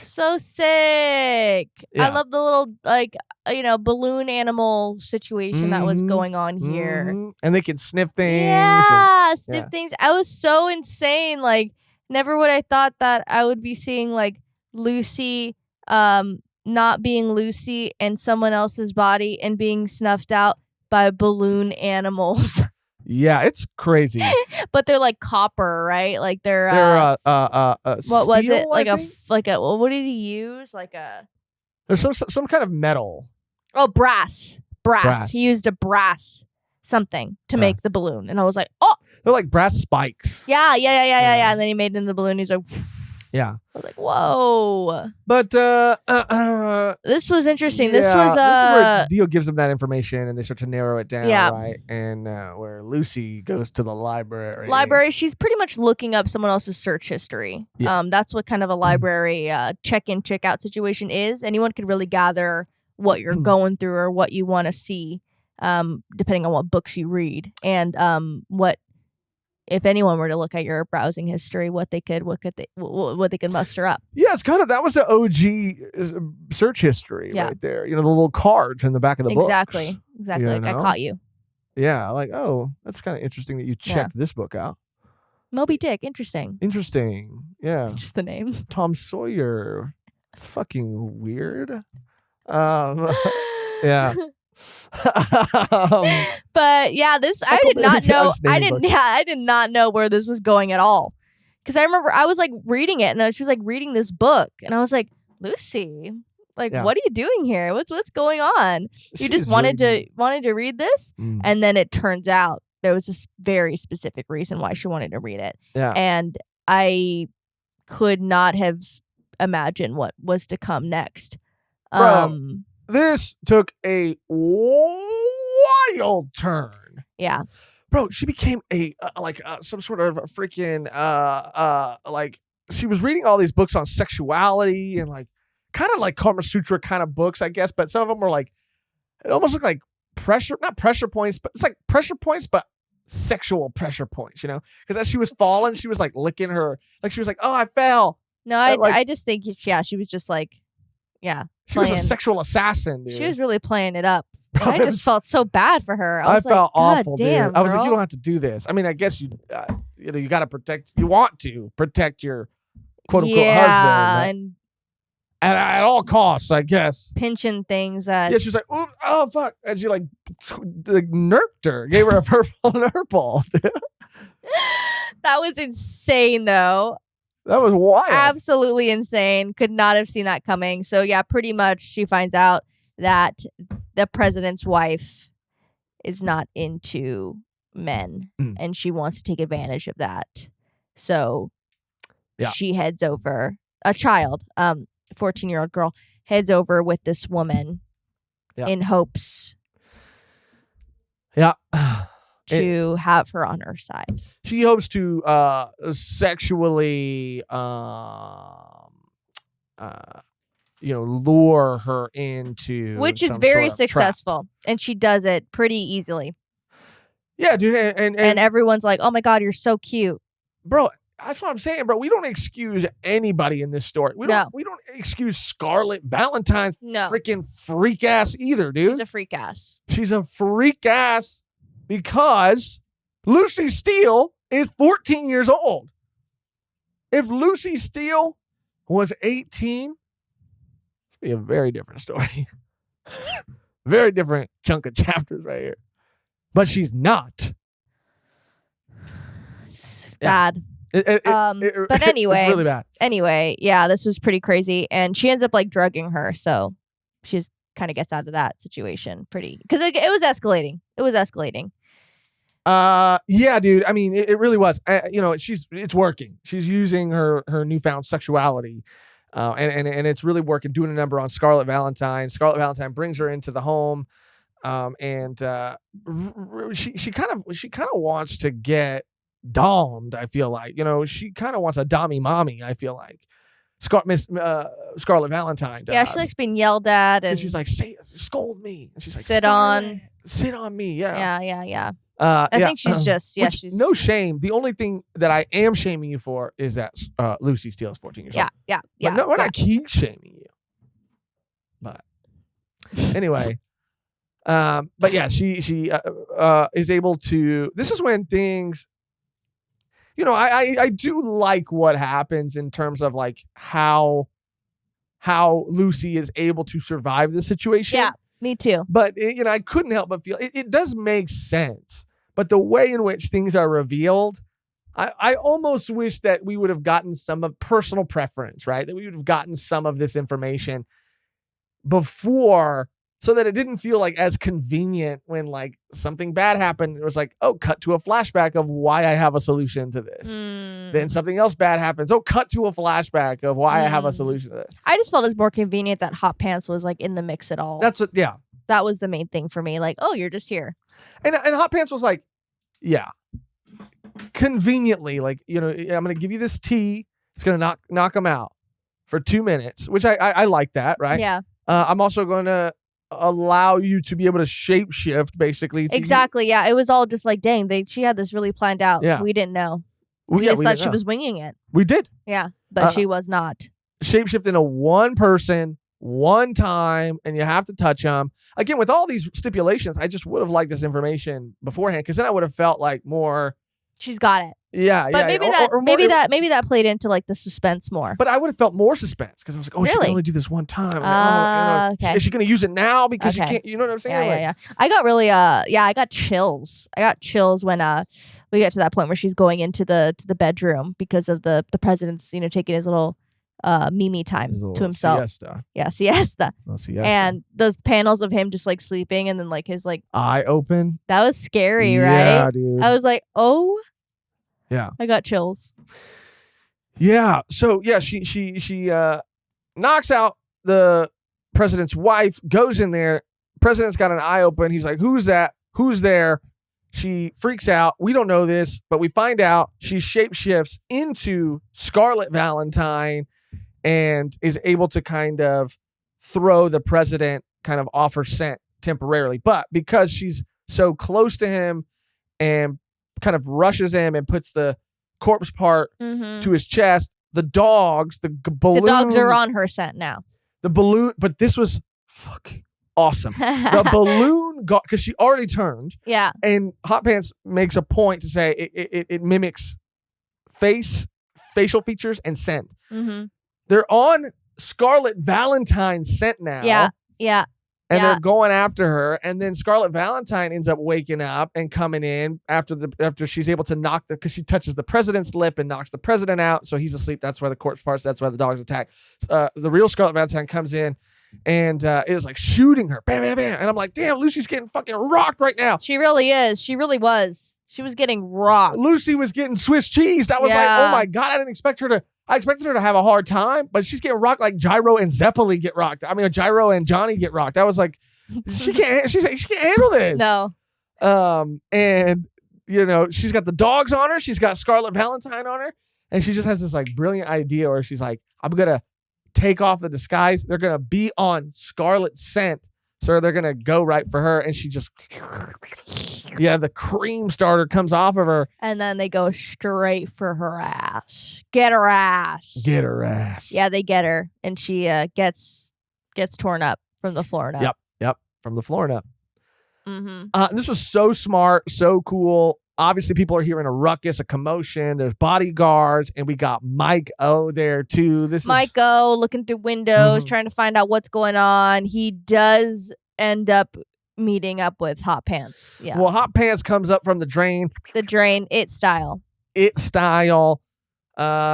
it kind of saves the day. Says, I can't take you with me because it will kill you. But since this girl's already dead, I'll take her. I'll disguise you again. I also can't take some of the corpse parts with me, so I have to leave some of them with you. It's again just like, you got to deal with it again. Yeah. She's like, what? Yeah. I have to stay here longer? Yeah. And he does take Mike O out too. She. Hot Pants. She does take Hot Pants takes Mike O out. Yeah. And that was crazy. She literally made him like inflate on himself. Yeah. Like, yeah. Mike O got taken out like really quick. So fast. Really quick. So fast. I mean, he did kind of put up a little bit of a fight. Like Hot Pants' arm got wrecked. Like there was a bit of a back and forth, but he pretty much, got annihilated with that inflation technique. And so now we got Lucy in disguise in this situation, and she's just freaked out. And that's what I love about her character is the sheer terror that she wears on her face at all times. Like you really feel the intensity of the situation. That'd be me. Because of her. That'd be all of us. Now we come back to Johnny and Gyro, who are going to enter their battle with Weka Pipo. And I thought this was magenta when I was reading the manga, but I guess it's a magenta.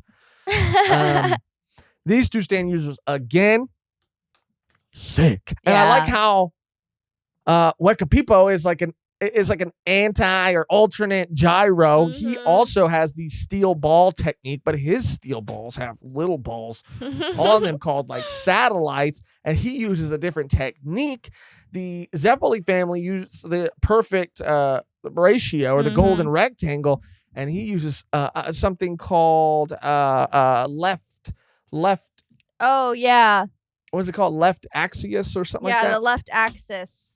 And it basically makes you. This was so cool too, because when they first encounter them in the frozen tundra. Left half axis. Yeah. Left half axis, where there's no golden rectangles. And they get hit by they dodge the ball, get hit by a satellite, and then their whole body starts to disappear. I'm like, yo, this is the brain crazy, doesn't recognize that there's a left side.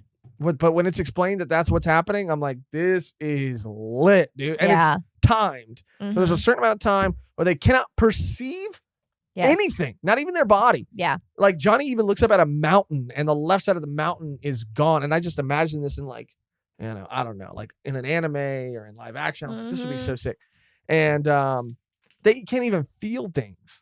Like if they're grabbing something with their left hand, the sensation of like touch, like anything, so crazy, so sick.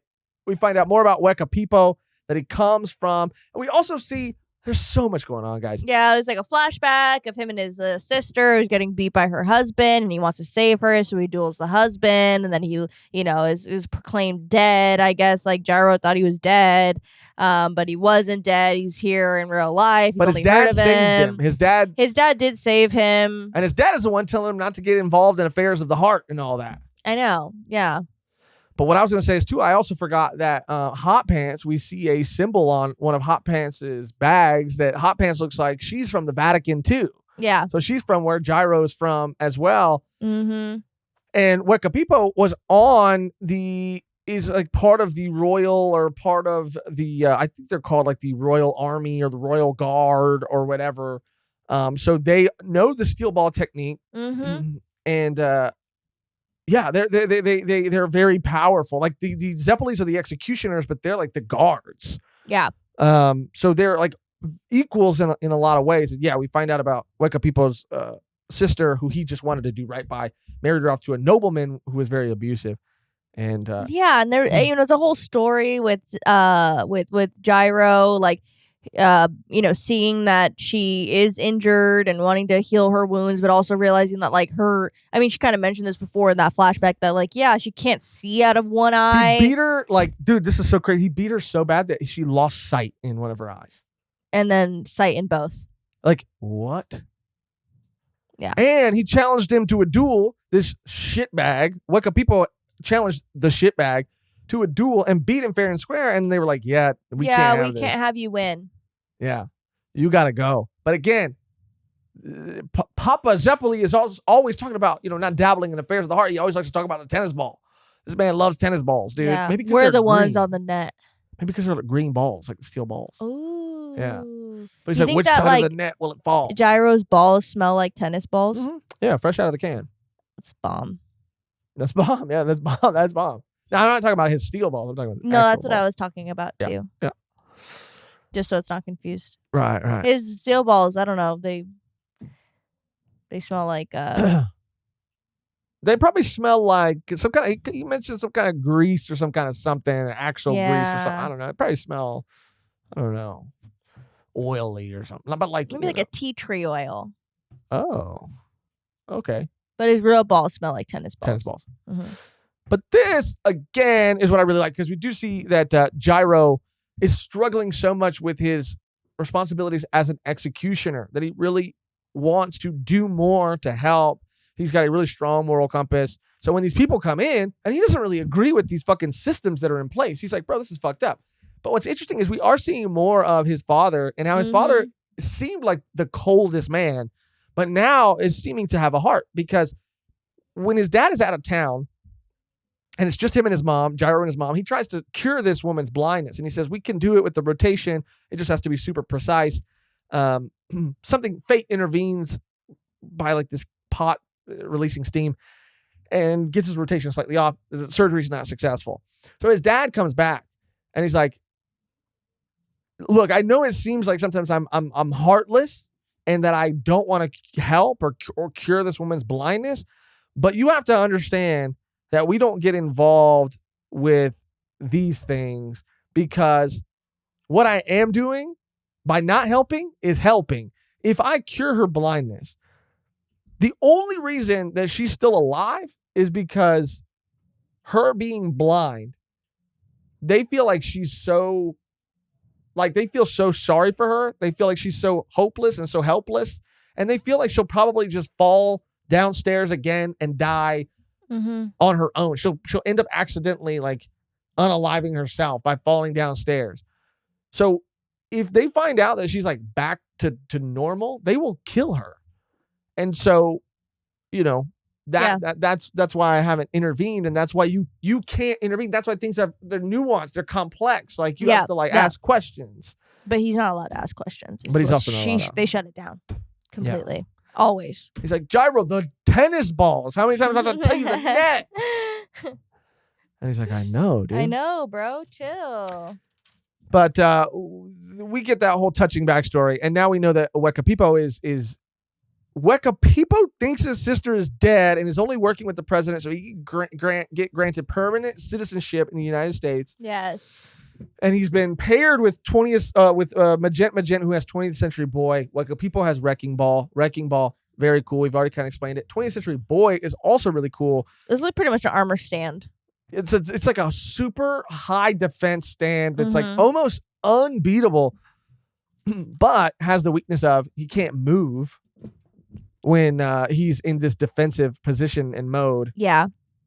And the teamwork, again, like we got to see Soundman and Diego pair their abilities together for this like unbeatable combo. And we get to see Weka Pipo and Magent team up for like where he will Weka Pipo will make the left side vanish, and then Magent goes for the left side. Like it's a really good awesome teamwork. And also they planned it out where there was a place where there wasn't any of that any room for that golden ratio. So there's nothing they could use in nature until it starts snowing. Yep. And then they go full in.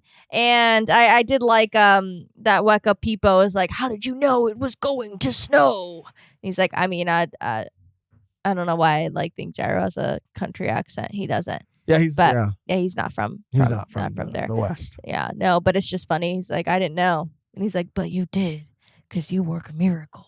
Yeah, they believe in the Zeppeli family. They say they do have to believe in miracles. Yeah, so that was really cool. The whole time I did like that. They're being followed by a wolf. I like that. Yeah. Johnny fed him, and Gyro's like, why are you feeding him? Yeah. He's like, but he's so cute. But I didn't like seeing the dead wolf next to the legs. Oh, I didn't like that either one bit. That was pretty gross. Not one bit. They got him. And this besides the Sugar Mountain stuff, I really liked this chapter, specifically chapter 55, the beginning of the chapter. I kind of mentioned it before, but this is where they're just talking about their journey. Johnny's narrating what they do on their daily journeys through the nature and how they set up things, and Gyro giving, espresso and coffee to horses, and just talking about how, walking for hours and how the coffee is just like a tree. And I just loved all of those details. And I wanted to mention, I was listening to Gwyn on YouTube made an OST for Steel Ball Run, a fan made OST, and it was Johnny Joestar's theme, and bro, it fits so fucking perfect. I was like, it was you showed it to me. It's so good. It was so good, and especially to this little chunk of the beginning of this chapter, I was so fucking lit. And that's just when it was how crazy, when they all catch up to each other. And I mean, horse coffee, come on, horses don't drink coffee, and he just gives them coffee. It was very cute. I loved it so much. And I don't want to go back, but we missed something. No, I just have to mention that of course we talked about the golden rectangle of the snow, right? Sorry. No, it's okay. I wanted to let you finish because that's you showed me that, and that was so cool. But the golden rectangle happens because of the snow. And that's when Johnny awakens. This Tusk gets another form. Oh, I blocked that out. Oh, you did. That's why. Because I just want Tusk phase 1. Yeah. The one that's Tusk gets another form, and I think this is this when we see Johnny's upgraded ability, or does that happen during the Civil War fight? When the holes travel, and then Johnny can travel through the holes. Oh, that's a Civil War. Okay. But I do think that at this point we have seen Tusk get a little bit of an upgrade, and that's so. I just wanted to make sure he did. But then yes to all that stuff. Yes. And then they got all the parts, and then Weka Pipo. Gyro tells him his sister's alive, and then he agrees to work with them. And then Magent is on the verge of death, and he pretty much abandoned him, and he was like, I'm gonna get you, you bitch. And I heard everything. Yep. I heard it all. I heard everything about Lucy, heard everything about the president's what I'm coming, you're done. Game over. Yep. So he is, of course he heard everything. Yep. So yeah, he's after Lucy now. But then that all happens, and the race, the finish line, everybody kind of showing up, and we get to see some more Poco Loco again, which is nice. And Gyro wins. Gyro gets first place for the first freaking time in his whole race. First freaking time. Good for him. Good for him. He literally needed it. Now we cut back to a little bit of backstory with Lucy. And again, this really kind of redeemed Lucy and Steele's relationship. This was fucking amazing and awesome and so wholesome. And I'm so happy that Araki did this because it makes me root for them. And I want them both to live and to for Lucy to succeed even more. I mean, I always wanted Lucy to succeed no matter what because she was the 14-year-old in the situation. But now even Steele seems to be a far more redeemable character. Yeah, I mean that this is she holds it down. Hot Pants and her just have an agreement, and she pretty much fakes her own death. So like Steele at this point thinks that she's dead, but he kind of knows like that wasn't her. Like that was her, but it wasn't her. Something is weird. Something's not right. And then we get this whole Hot Pants situation, which I was like, what the fuck is going on? Yeah, dude. They follow Hot Pants into some like random ass town. They go into a church and they find this nun. And Gyro's like, oh, what's going on? What's up with the what are you doing? And she's like, none of your business. Oh, none of your business. None of your business. And you were talking about the nun earlier. Full circle. Wow. Yeah. None of your business. And you like go out in the back.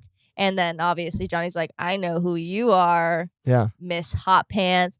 And then he Your gets pants gets really touchy with her for whatever reason. He gets real close to her. He gets real close to her, starts unbuttoning her freaking drawers. Mm. I was like, what is going on here?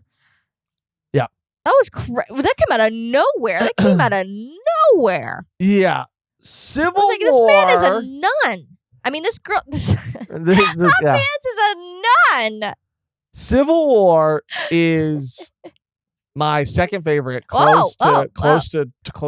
It was a crazy callback to also part 6 with the zombie ghost situation. Yeah, but done. Oh, it was done way better. No, it was. There was like it was definitely like even his backstory of like the guilt that he felt and all the people that died from his negligence. I was like, this is so lit. Yep. And I love that little tidbit in there. But yeah, just not knowing like what's going on, like and not knowing like Hot Pants backstory either. And like there's like this baby, like this child coming out of Hot Pants' chest, and I'm like, what the fuck is going on? Yeah, not knowing what the hell is happening. Yeah, and it was just like, oh my god. And while all this is happening, it all starts to go down with the Civil War guy. Like then we find out Hot Pants' relationship with this kid in her brother that like died, and like she sacrificed this bitch. Like she pushed his bitch ass out for a grizzly bear to eat. Yeah. And she lied and she said like, oh, just an accident. Yep. Just an accident. I was like, so she had to join the nunnery to wash herself of them to wash herself cleansed. So that just plays into what we see later with like all of the things from their past kind of coming back, their past sins. And then we get all, wait. Have we gotten Lucy? Did we talk about Lucy yet? I think this happens after. Okay, yeah, it does. Okay. But that was crazy backstory. It was so crazy, and I did not expect it to go that way, and I still don't entirely know, like, Hot Pants' real intentions still. Like, I understand it more now. But. Yeah, I just think after the whole ordeal, like, she just couldn't bear it. And Hot Pants, like, wants to be sort of forgiven for her sin. Oh, couldn't bear it. They say it in the manga too. They do say that. It was not intended maybe that way, but I was like, okay, Rock, I see you. But I want to say Axl Row and Civil War was my absolute like close to favorite, probably second favorite. You know, an ex like veteran who got drunk on his post and was the reason that the town got perished. Got raided and everybody died. And so that's the sin that he bears. And so he kind of can manifest those things. And he's talking about sacrifice and purifying himself. And so, Jesus. Yeah, he has to, and he has to sort of unload these things, die himself, pass his sins on to be pure. And the whole time, yes, coincidentally, Jesus is there. Freaking Christ is there. And Amen. Is right in Johnny's ear. Amen. Telling Johnny that another door will open. Yeah, if you hesitate. Telling Johnny that a door will open. Amen. Okay, now go ahead. Okay, I wasn't sure where you were leading me with that. Sorry, go ahead. Sorry. You could have been like, oh, you're right. Amen. Yeah. Okay, go ahead. Yeah, if you hesitate, like, very, very biblical speech. Like if you hesitate, then do not continue, my son, or something like that. You're right. Another door, like straight from the Bible. Like when a window closes, when one door closes, another door opens. That's just a saying. I don't think that's in the Bible. The Corinthians 1:3, eat, pray, love. It's my favorite verse. Yeah, and then things start getting freaky. We have the teddy bear for Gyro. Love that for him. He loves that little thing. He ordered a new one, matter of fact. Yes. We got the mouse for Johnny. This is when it starts getting crazy. He's a shoe, and his brother's face comes out the shoe, and is like, "Why'd you kill me?" And he's all obsessed this with shit. killing this mouse, dude. Yeah, this mouse he really is. Is his Pennywise? It haunts him. It really is. It is like Pennywise. It's like Nightmare Before Elm Street and like Pennywise. On Elm Street. Nightmare Before Elm Street. That's like, Tim Burton and freaking Wes Craven combined. Yeah. Nightmare Before Elm Street. People would eat that shit up. Yeah, they would. It's claymation Freddy Krueger. Yeah. Bitch. Yeah. Bitch. Welcome to animation, bitch. Yeah. Welcome to Disney, bitch. But yeah, it starts getting crazy, and then he has to kill his dad, and that's very emotional for him. But he's like, "Fuck you," but also, "Damn, this sucks." And the whole time, Jesus is saying, like, literally, Jesus is saying, the Son of God is literally saying, don't, if you're having, hesitation, if you feel conflicted, like don't do it. Don't shoot, and another door will open. And finally he's like, I'm not conflicted anymore. I freaking get it. I get everything. Boo! And I was like, oh my God, dude. Yeah. That shit was so crazy. And he pretty much like awakens and has like purified his own sins. Anyway, now he understands and can travel through, because he basically, when he shoots himself, he is using the golden rectangle, the perfect ratio, on himself. So he is like spinning himself through the infinite loop, through the holes that travel, and it can through time and space. I mean, can like fucking pop his hand out, pop his head. Like, this shit is like, I am obsessed. This is the best power system. This was a really good fight. I mean, come on, dude. Like, I loved all of it. It's tied for first. Yeah. I agree. In the whole part. Sugar Mountain added something different. Yes. But this was probably my favorite stand battle. Honestly, maybe thus far. Yep. Yep. It was so fun, so sick. And yeah, I loved how they were just being forced to like look within themselves to like figure out a way out of it and face like the past trauma, because it's only been about this race and about these corpse parts, and then they're bringing their past back into it, because we've been seeing their past, but they haven't really dealt with it in a while. Yeah. Johnny hasn't, I know for sure. He's trying to forget all about that right now. Yeah. But it was very. They have to confront it. They have to deal with it. They have to purify themselves. Very satisfying. Of their sin. I mean, thematically, the ability itself, like the battle itself, like everything, like it was so beautiful. Beautiful. And Johnny convinces. He walks in. Well, yeah, Johnny kind of, now that like Axl Rose's sins have been passed to Johnny, and Axl Rose kind of purified, he can kind of take the parts, but Johnny kind of has to be tormented by the sins of Axl Rose. So then he kind of tricks him by pulling the corpse part through one of these holes, and it would ruin it. And I don't know, he basically forces him to kind of like kill him so that it kind of goes back to him. Reverse Uno situation. Yeah, big time reverse Uno situation. And then that's where Valentine comes in. Mr. Prezi. Yeah, like where did you even come from? Prezi comes in. He says, "Oh, thank you. Yeah, thanks. Thank you for doing this for me." And it's like funny really because appreciate he's not being affected by the passing of the sin. No. He's like, he shoots him and he's like, oh, well, hey, dude, technically, dude, I was protecting you from him, so I'm not shooting you in cold blood, so and you're not really dead. I bypassed your vitals, so I don't get your sense. And he's like explaining, he's like expositing all of this. Yeah. Technicalities. Right, on a technicality. Yeah. You're like a politician, like a real politician. Exactly, like a real American politician. I'll take this. Yeah. And then he skedaddles. And technically, I don't get to suffer any consequence. Exactly. Bye. Yeah, bye. So now,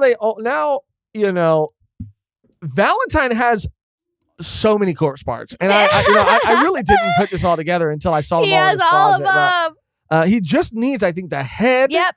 And the eye from Dio. Yeah. The Dio still has. And the eye from Lucy that he doesn't know about just yet. Right. That rolls. Right. Rolls its way like a Chef Boyardee can. Rolling to the child who needs it most. Oh, I like that. I like that a lot.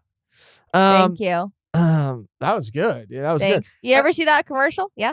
I feel like I have. I feel like it's She's like, "Come on, can I get this?" Oh, I have, and it roll. Yeah. And then it goes like, yeah, and it's like rolling around the town. Yeah. This episode is brought to you by Chef Boyardee. By the time she got it, it was just the meat sauce. Like it just grinded. Yeah. It's mostly meat sauce. It really is. It really is. Yeah, it's like a chip bag. And you open it, you're like, damn, this chip bag is full. And then you open it up, and it's like at the bottom, it's all air. Like, okay. I didn't ask for like half meat soup. Yeah, it's not soup. Yeah, soup? it's sauce, bitch. Like it's like a 3 ravioli in this Oh bitch. my god. Yeah. The chef. Can I speak to the chef? I need to speak to Boyar. Yeah. D. Yeah, so he's like, cutting back to Valentine and Scarlet, which is Lucy in disguise. Lucy, we get that flashback, baby, and he is saved. His name is saved. Mr. Steele saved. Oh, right. Yeah. We find out that he just wanted to protect her, which honestly, the beginning of the story, I was like, this is not making it any better. He talked to a small child, even smaller than Lucy is now. He talked to a small child that helped him one day and then turns up to her house and goes, I'm going to marry her. And I went, oh. Yeah, I'm gonna save her. I'm gonna save her by marrying her. I was like, no, but okay. I didn't. It didn't even start that way. And then it turned up like, oh, I want to like save her from these horrible people. And I went, oh, okay, cool. But it really was like, didn't even think about the small child that said like nice things to you once, right? And now you're completely committed to marrying this girl, but you didn't really know what was going on. You just showed up. Well, but then he did. He was exonerated. He was all good. It was all even went a step further. It even went a step further, and he was like telling Lucy, I don't care. I don't care if you beg me, dude. I will not marry you. That is not this relationship. You're gonna go to school. Yeah. Leave when you want to leave. Yeah. I'm just here to get you out of that situation. Well, yeah, because that would have been... Because you helped me when I was at my darkest point. That would have been rough. And that means, because they did really drive home the fact that, like, he's never touched her. No one's ever touched her like that. She's a virgin. Yeah, a virgin. Mary. And that's very important because of what happens at the Virgin end. Lucy. The Virgin Lucy. The prophesied Virgin Lucy. That's a tongue twister. So we find that all out, and again, I really appreciated that. I thought that was a really wholesome. It really was. It was much needed. Yeah, it made me think about Mr. Steele differently. It really did, and I really feel for him. And Mr. Steele's going through it. Magent is on top of the carriage, shooting him, blasting him too. Yeah, I thought he was dead for sure. I thought he was dead too. Weka Pipo is there to help. But we don't even get, I don't think that, well, we do get the resolution of their fight towards the very end. But I think we're still at the point when Lucy is on Valentine's lap. The eyeball, rolls out of her leg to the door because it's attracted to almost the entire corpse. That's when he plays it. I mean, he plays it so aggressive, dude. I mean, he explains to her about the rules, and he tries to use this analogy about a napkin, and like the host of the party is the one who like makes the rules, and everybody else has to follow, and yada yada, some rich shit, But he's really also like saying how like suddenly attracted he is and how you're acting different, you're acting adorable, not sure what's going on, but I like it. And then he just starts closing doors and telling people not to come in for 30 minutes. Yeah. And it's looking grim. It's looking grim. And Lucy's already under the like impression like, oh, I'm gonna just like have to, take myself out right now. Yeah, her internal monologue is horrifying. You know, she's like, if this man touches me, I'm gonna bite my tongue off and bite his tongue off. It's horrifying. It's really hard to read, and no, it really is. No, it really is. And he gets to a point where he basically says, like, me and my wife. I know you're not my wife, because she does stab him. And she's like, I knew it was you. I knew you were the traitor. I know you're not my wife. Me and my wife actually couldn't have kids. I want to have a kid with you. And it's wild. And so she, stabs him. He falls back and he almost seems to like melt through. It's weird. Yeah, it was so weird. Like a chair falls down, but then melts through. And then he kind of melts through the or he chair. Like shrinks or like disappears. It's so weird. And like she's like, you monster. Yeah. You're the devil. Yeah. Devil incarnate. So he already was at that point, but and that's when we find out he's like super jacked out of nowhere. The power of Jesus Christ made him jacked as hell. Yeah. Yep. And that's just how it is. And she breaks into the room with the corpse parts because she's like, the eye must have rolled under the door, attached itself to the rest of the corpse. Yes. And she's looking for it. His wounds are also healed, by the way, the stab wounds. Yeah, I don't know what his stand ability is. I can't wait to find out more. I really can't. He is on one. Yeah. Yeah. So he kind of like busts in there to find her, and she's kind of fumbling around in the dark, and she finds like a chimney that he's like hidden the corpse parts like inside of. What did I tell you? What? Santa. Oh my! You've been waiting. That was Santa in the chimney. You've been waiting. It was not this. Jesus. Jesus was also in the room, but it's Santa and Jesus working together. She goes. Someone in the chimney? Was someone in there? Santa, bitch. Old Saint Nick. You've been waiting. Was in the chimney, coming down. This is right around. Isn't it right around December? I don't know. It is. And I'm just saying. Okay, I'll admit defeat. It's Santa, who is also Jesus Christ. No, they're working together. But they find she finds the corpse parts in the chimney. They illuminate the room, and Jesus seems to speak to her. And then there's this horrifying moment when Valentine breaks in. She's Lucy's huddled in the corner, shaking, murmuring, and he's saying that he's going to like make her have his child, and he's saying all these like crazy things. And she said, like, who else is in this room? Like, who do these corpse parts belong to? Like, they spoke to me, and they told me that I have to bear it. Like, not from you, but I have to bear it. I was like, oh my God, Araki. Yeah. That's what I knew. And then he reaches for her belly, and you can see that she's pregnant, and you see the freaking corpse head in her crown of thorns and everything. Crown of thorns. Mouth like in her belly. What? That's gonna be very painful coming out. Oh, with the thorns on it? Yeah, I didn't even think about that. I mean, already it would be painful to pass a grown man's head, but damn, Jesus, can you take the crown of thorns off? Damn, I can make some. I'll make some. I promise. Yeah, please that's don't gonna make me be birth rough. This shit, please. Yeah, no, she's like full term, so it's going to happen pretty soon. Yeah, damn girl. Yep. But I like this because now Lucy had Valentine kept saying he was going to keep her around, but he really had no reason to. Mm-hmm. Now there's a reason for her to be kept safe. Oh yeah. And so he's like, I want you to give birth to that head, so I have the complete body. Yeah. And while this is happening, we're getting that we're cutting to that fight between Magent and Weka People. And Steve Steele is putting pictures together. He's just putting pictures together in a carriage. He's like, what? Whoa! He's like, she looks exactly the same as my wife. And it's like, okay. Yeah, you should probably know where your wife is at, like, or your not wife. I keep saying wife. Their companion. Well, he thinks she's dead, but also doesn't. He also was like, that's not her. I know, because he saw her corpse and was like, that's not her. Yeah, that's not her. And they have like different clothes. Like, Lucy only wore that outfit, so I don't understand why she would be wearing a different one. Yeah.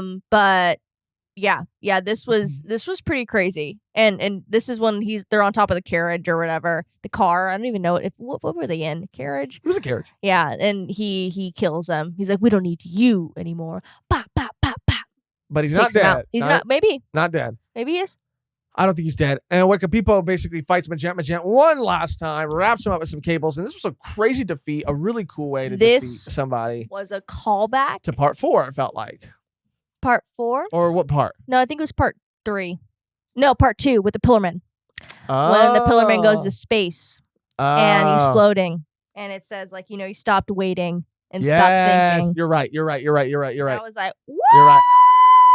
Because that part was so chilling when I read that. I was like, oh God. Yeah. Like, imagine you just stop. Like, you're somewhere for so long, you just stop thinking. Could you imagine stop thinking? I could never. Can't. Yeah, I always. wish, dude. That's what I'm saying. Imagine just I can't sleep. Pure silence, just like. Yeah. Yeah. Because of his stance defensive ability, dude, he can't move. He can't do anything.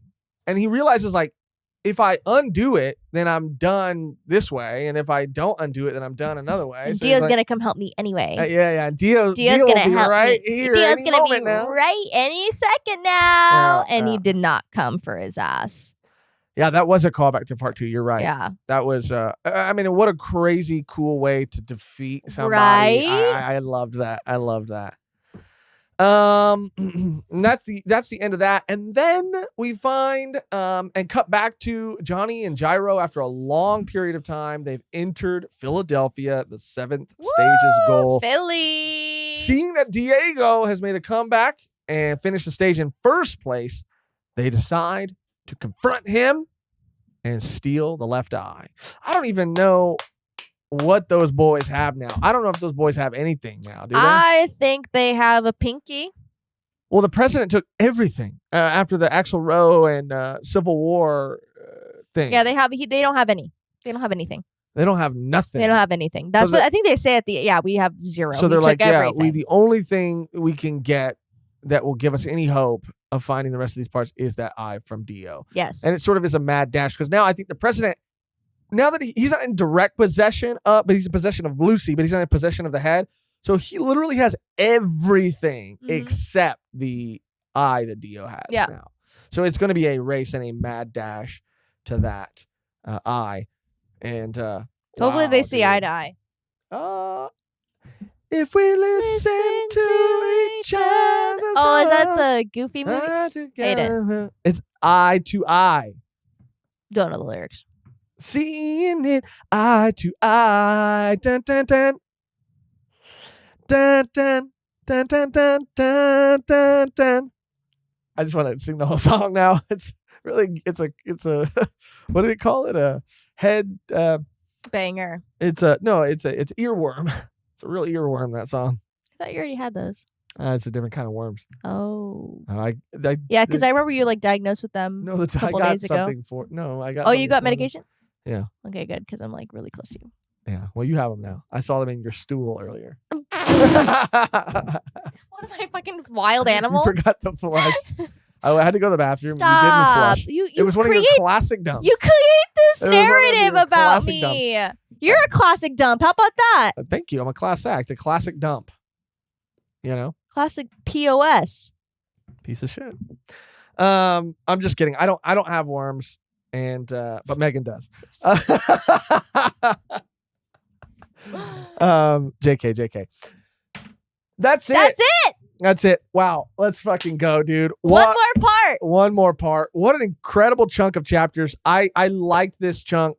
Oh, sorry. Thank you, Mehgan, for telling Mehgan. I really need the producer. I like that. That would have been embarrassing when I was editing it. It would have been embarrassing. You'd be like, no. Yeah, I really would have. But I really like these chapters. I think even more so than the first chunk that we read. Ooh, the first chunk is a lot though. The first chunk is hype. Like it's the first so chunk is like we're doing this shit. Yeah. We are on the road, bitch. Yeah. Like, we are in the wild. We're on horses. Yep. We're smelling campfire. We're singing campfire songs. Yeah. We're getting in fights. Oh, yeah. We're shooting guns.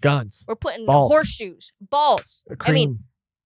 I mean, the first chunk of chapters was so amazing, and this part was good. Towards the end, I would say the last maybe 10 chapters, I was really, really, really, really hooked. Like the Civil War stuff, the Sugar Mountain stuff, all of the shit with Lucy and the president and the corpse parts and Steele and all of it. That was the end. The end for me, the last couple chapters was fucking chef's kiss.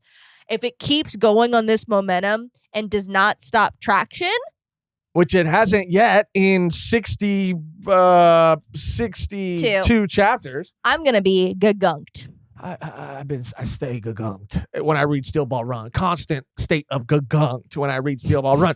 I wanted to keep reading. I almost didn't tell you and kept reading. That's so uncalled for. It's unprofessional, and I wouldn't have done that because then I would have just admitted to that. No, I said I wanted to keep reading and not tell you. I almost kept reading and didn't tell you. But I'm telling you that I didn't. But now I think that you did. See, that's when you admit something that you're like, oh, I could have done this, but I didn't. Then it's like, okay, well, you probably will do it. But I didn't. And I wanted to, and it was hard not to because I absolutely agree with everything you said, Mehgan. I mean, this is it. This is the part. Now I understand why this is everyone's favorite part. This is JoJo's Bizarre Adventure. And I can't fucking wait. I want to be in full cosplay. I want to know what happens at the end. And I want to just talk about this story in all of its entirety. And just, oh my God. I can't wait. I can't wait. Yeah. And again, I mean, I feel like with this specific part, with part 6, it was so touch and go for what we had to talk about, our thoughts and opinions. And I feel like we're just right back to part 4. Or 5 activity of just this is fucking this is what are we gonna say? This is amazing. What else can we say? I feel like at the end of these episodes it just is the same spiel every time, or what we say in the beginning, because I mean, what more can you say? Yeah, what more can you say? Yeah, this is just again, I can say now, and by the next episode I'll be able to definitively state. But I can pretty confidently say now that this is my absolute favorite part by a long shot. I'm obsessed with every fucking thing that has happened, and I can't wait to finish this. Yeah. We have. Oh my god. We have 33 more chapters. I think left before we're done, and we'll save that until the next part, which will be our last installment of our Steel Ball Run coverage. Steel Ball Run. Our Steel Ball Run. But that is going to do it for our part 2 episode. We're almost done, but we're not quite done yet. Before we go, we have to shout out and we have to thank our wonderful, amazing, beautiful Patreon and YouTube members. Thank each and every one of you guys from the bottom of our heart. The only reason we are able to take the time to read these long chapters, the only way that we can record all the things we record is because of the financial freedom that our Patreon and YouTube members provide us. We would not be able to do it without you. We would not be able to survive without you. You guys are this show. You guys are the spine. You guys are all like the corpse parts. No, pretty much. Yes, that make up this show. Yeah. And we have a special newer tier on our YouTube and Patreon membership program called the V1P tier, the VIP tier. It's a play on that, Okay.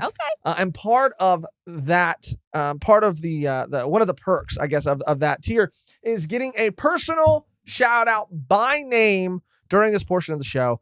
So first, I would like to shout out our YouTube members, and I had it our VIP or V1P YouTube members. I had it all queued up, but then it decided to refresh on me. But I want to say, I give a special thank you to Roland V Dub, Black Sun Series, and Quattro for being V1P members on our YouTube membership program. And as for our V1P members on our Patreon, a special thank you to Pierce O'Connor, Dwombo, Jaquan Gold, Tyler Wallace, David Pollen, Manny, Paladin Berserker Jedi, Shane, David Ramirez, Rexy Dorado, Rokuma, Dallas Visagi, Goodman, Mr. Stealing Your Waifu, Loaf, Cameron, I Miss the Baka Boys, Austin, and Gotchi Chattiest Thundercock. Woo!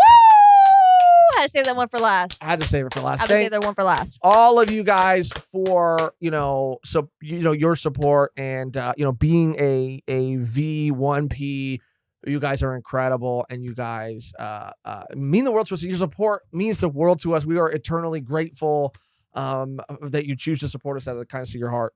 We love you and appreciate you, and do not take any of that support for granted. You guys are fucking amazing human beings. And again, thank you to all of our Patreon YouTube members. No matter the tier, this show is you. You are this show just as much as we parts.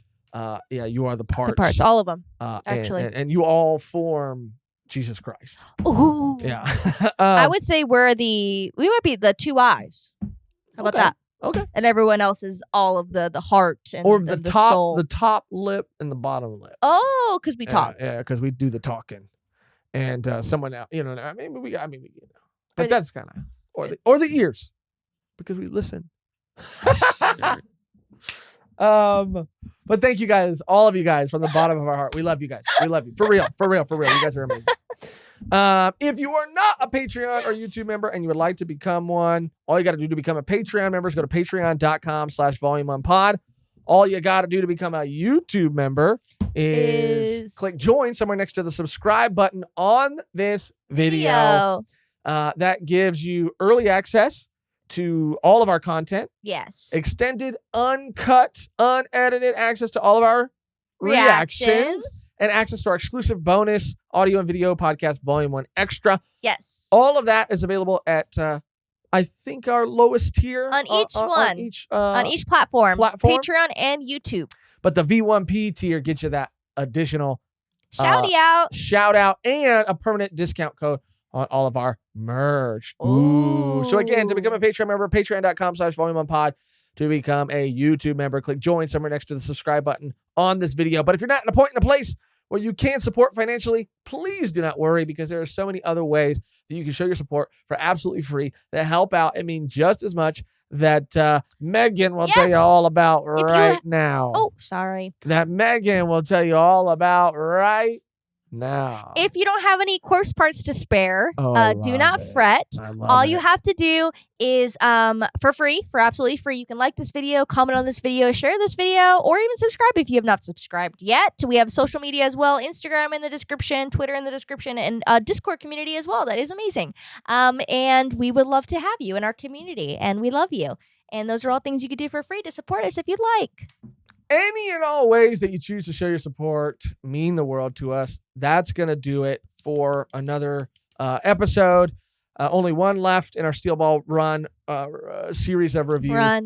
The only thing left to do now is to get out of here on our outro that is always the same and never changes, which today, Mehgan, is Heart of Steel. Heart, because the heart, and then Steel, like Lucy Steele. And Steel Ball Run. And Heart of Steel, because he had a Heart of Steel to save her and not do anything bad to her. And she has a Heart of Steel because she's doing this for him as well. It works on a lot of different ways. Chill. It's too good. Chill. It's too good. And remember, if you want to donate to that cosplay fund and see us as Johnny and Gyro, then you can click the link in the description down below for that as well. But without further ado, so Heart of Steel. It sounded like a good thing to go out on because it really next time. Heart of Steel. Yeah, see, that's what I was saying. It sounded really good to like bring everything together. Right. But once I said it as an outro like that. Right. I did like running like a chicken with diarrhea. Thought that was a really good line. Run like a chicken with diarrhea. Running like a chicken with diarrhea. What if we just say that? Because that was a funny line. Sit on my face. That is also from the chapters that we covered. That is something that was said by another character to another character. What did you say again? What was that? Run like a chicken with diarrhea. Okay. Yeah. I liked that. Or pizza mozzarella. That happened. Pizza. But I can't do it as good as you though. It's like really hard. Pizza mozzarella. There you go. All right. Pizza mozzarella. Okay, we'll do that. Thank you for watching. Thank you for listening. Thank you for any and all ways you show your support. And until next time, pizza mozzarella. Pizza mozzarella. You have all the lyrics written down? Pizza Or you just have them memorized?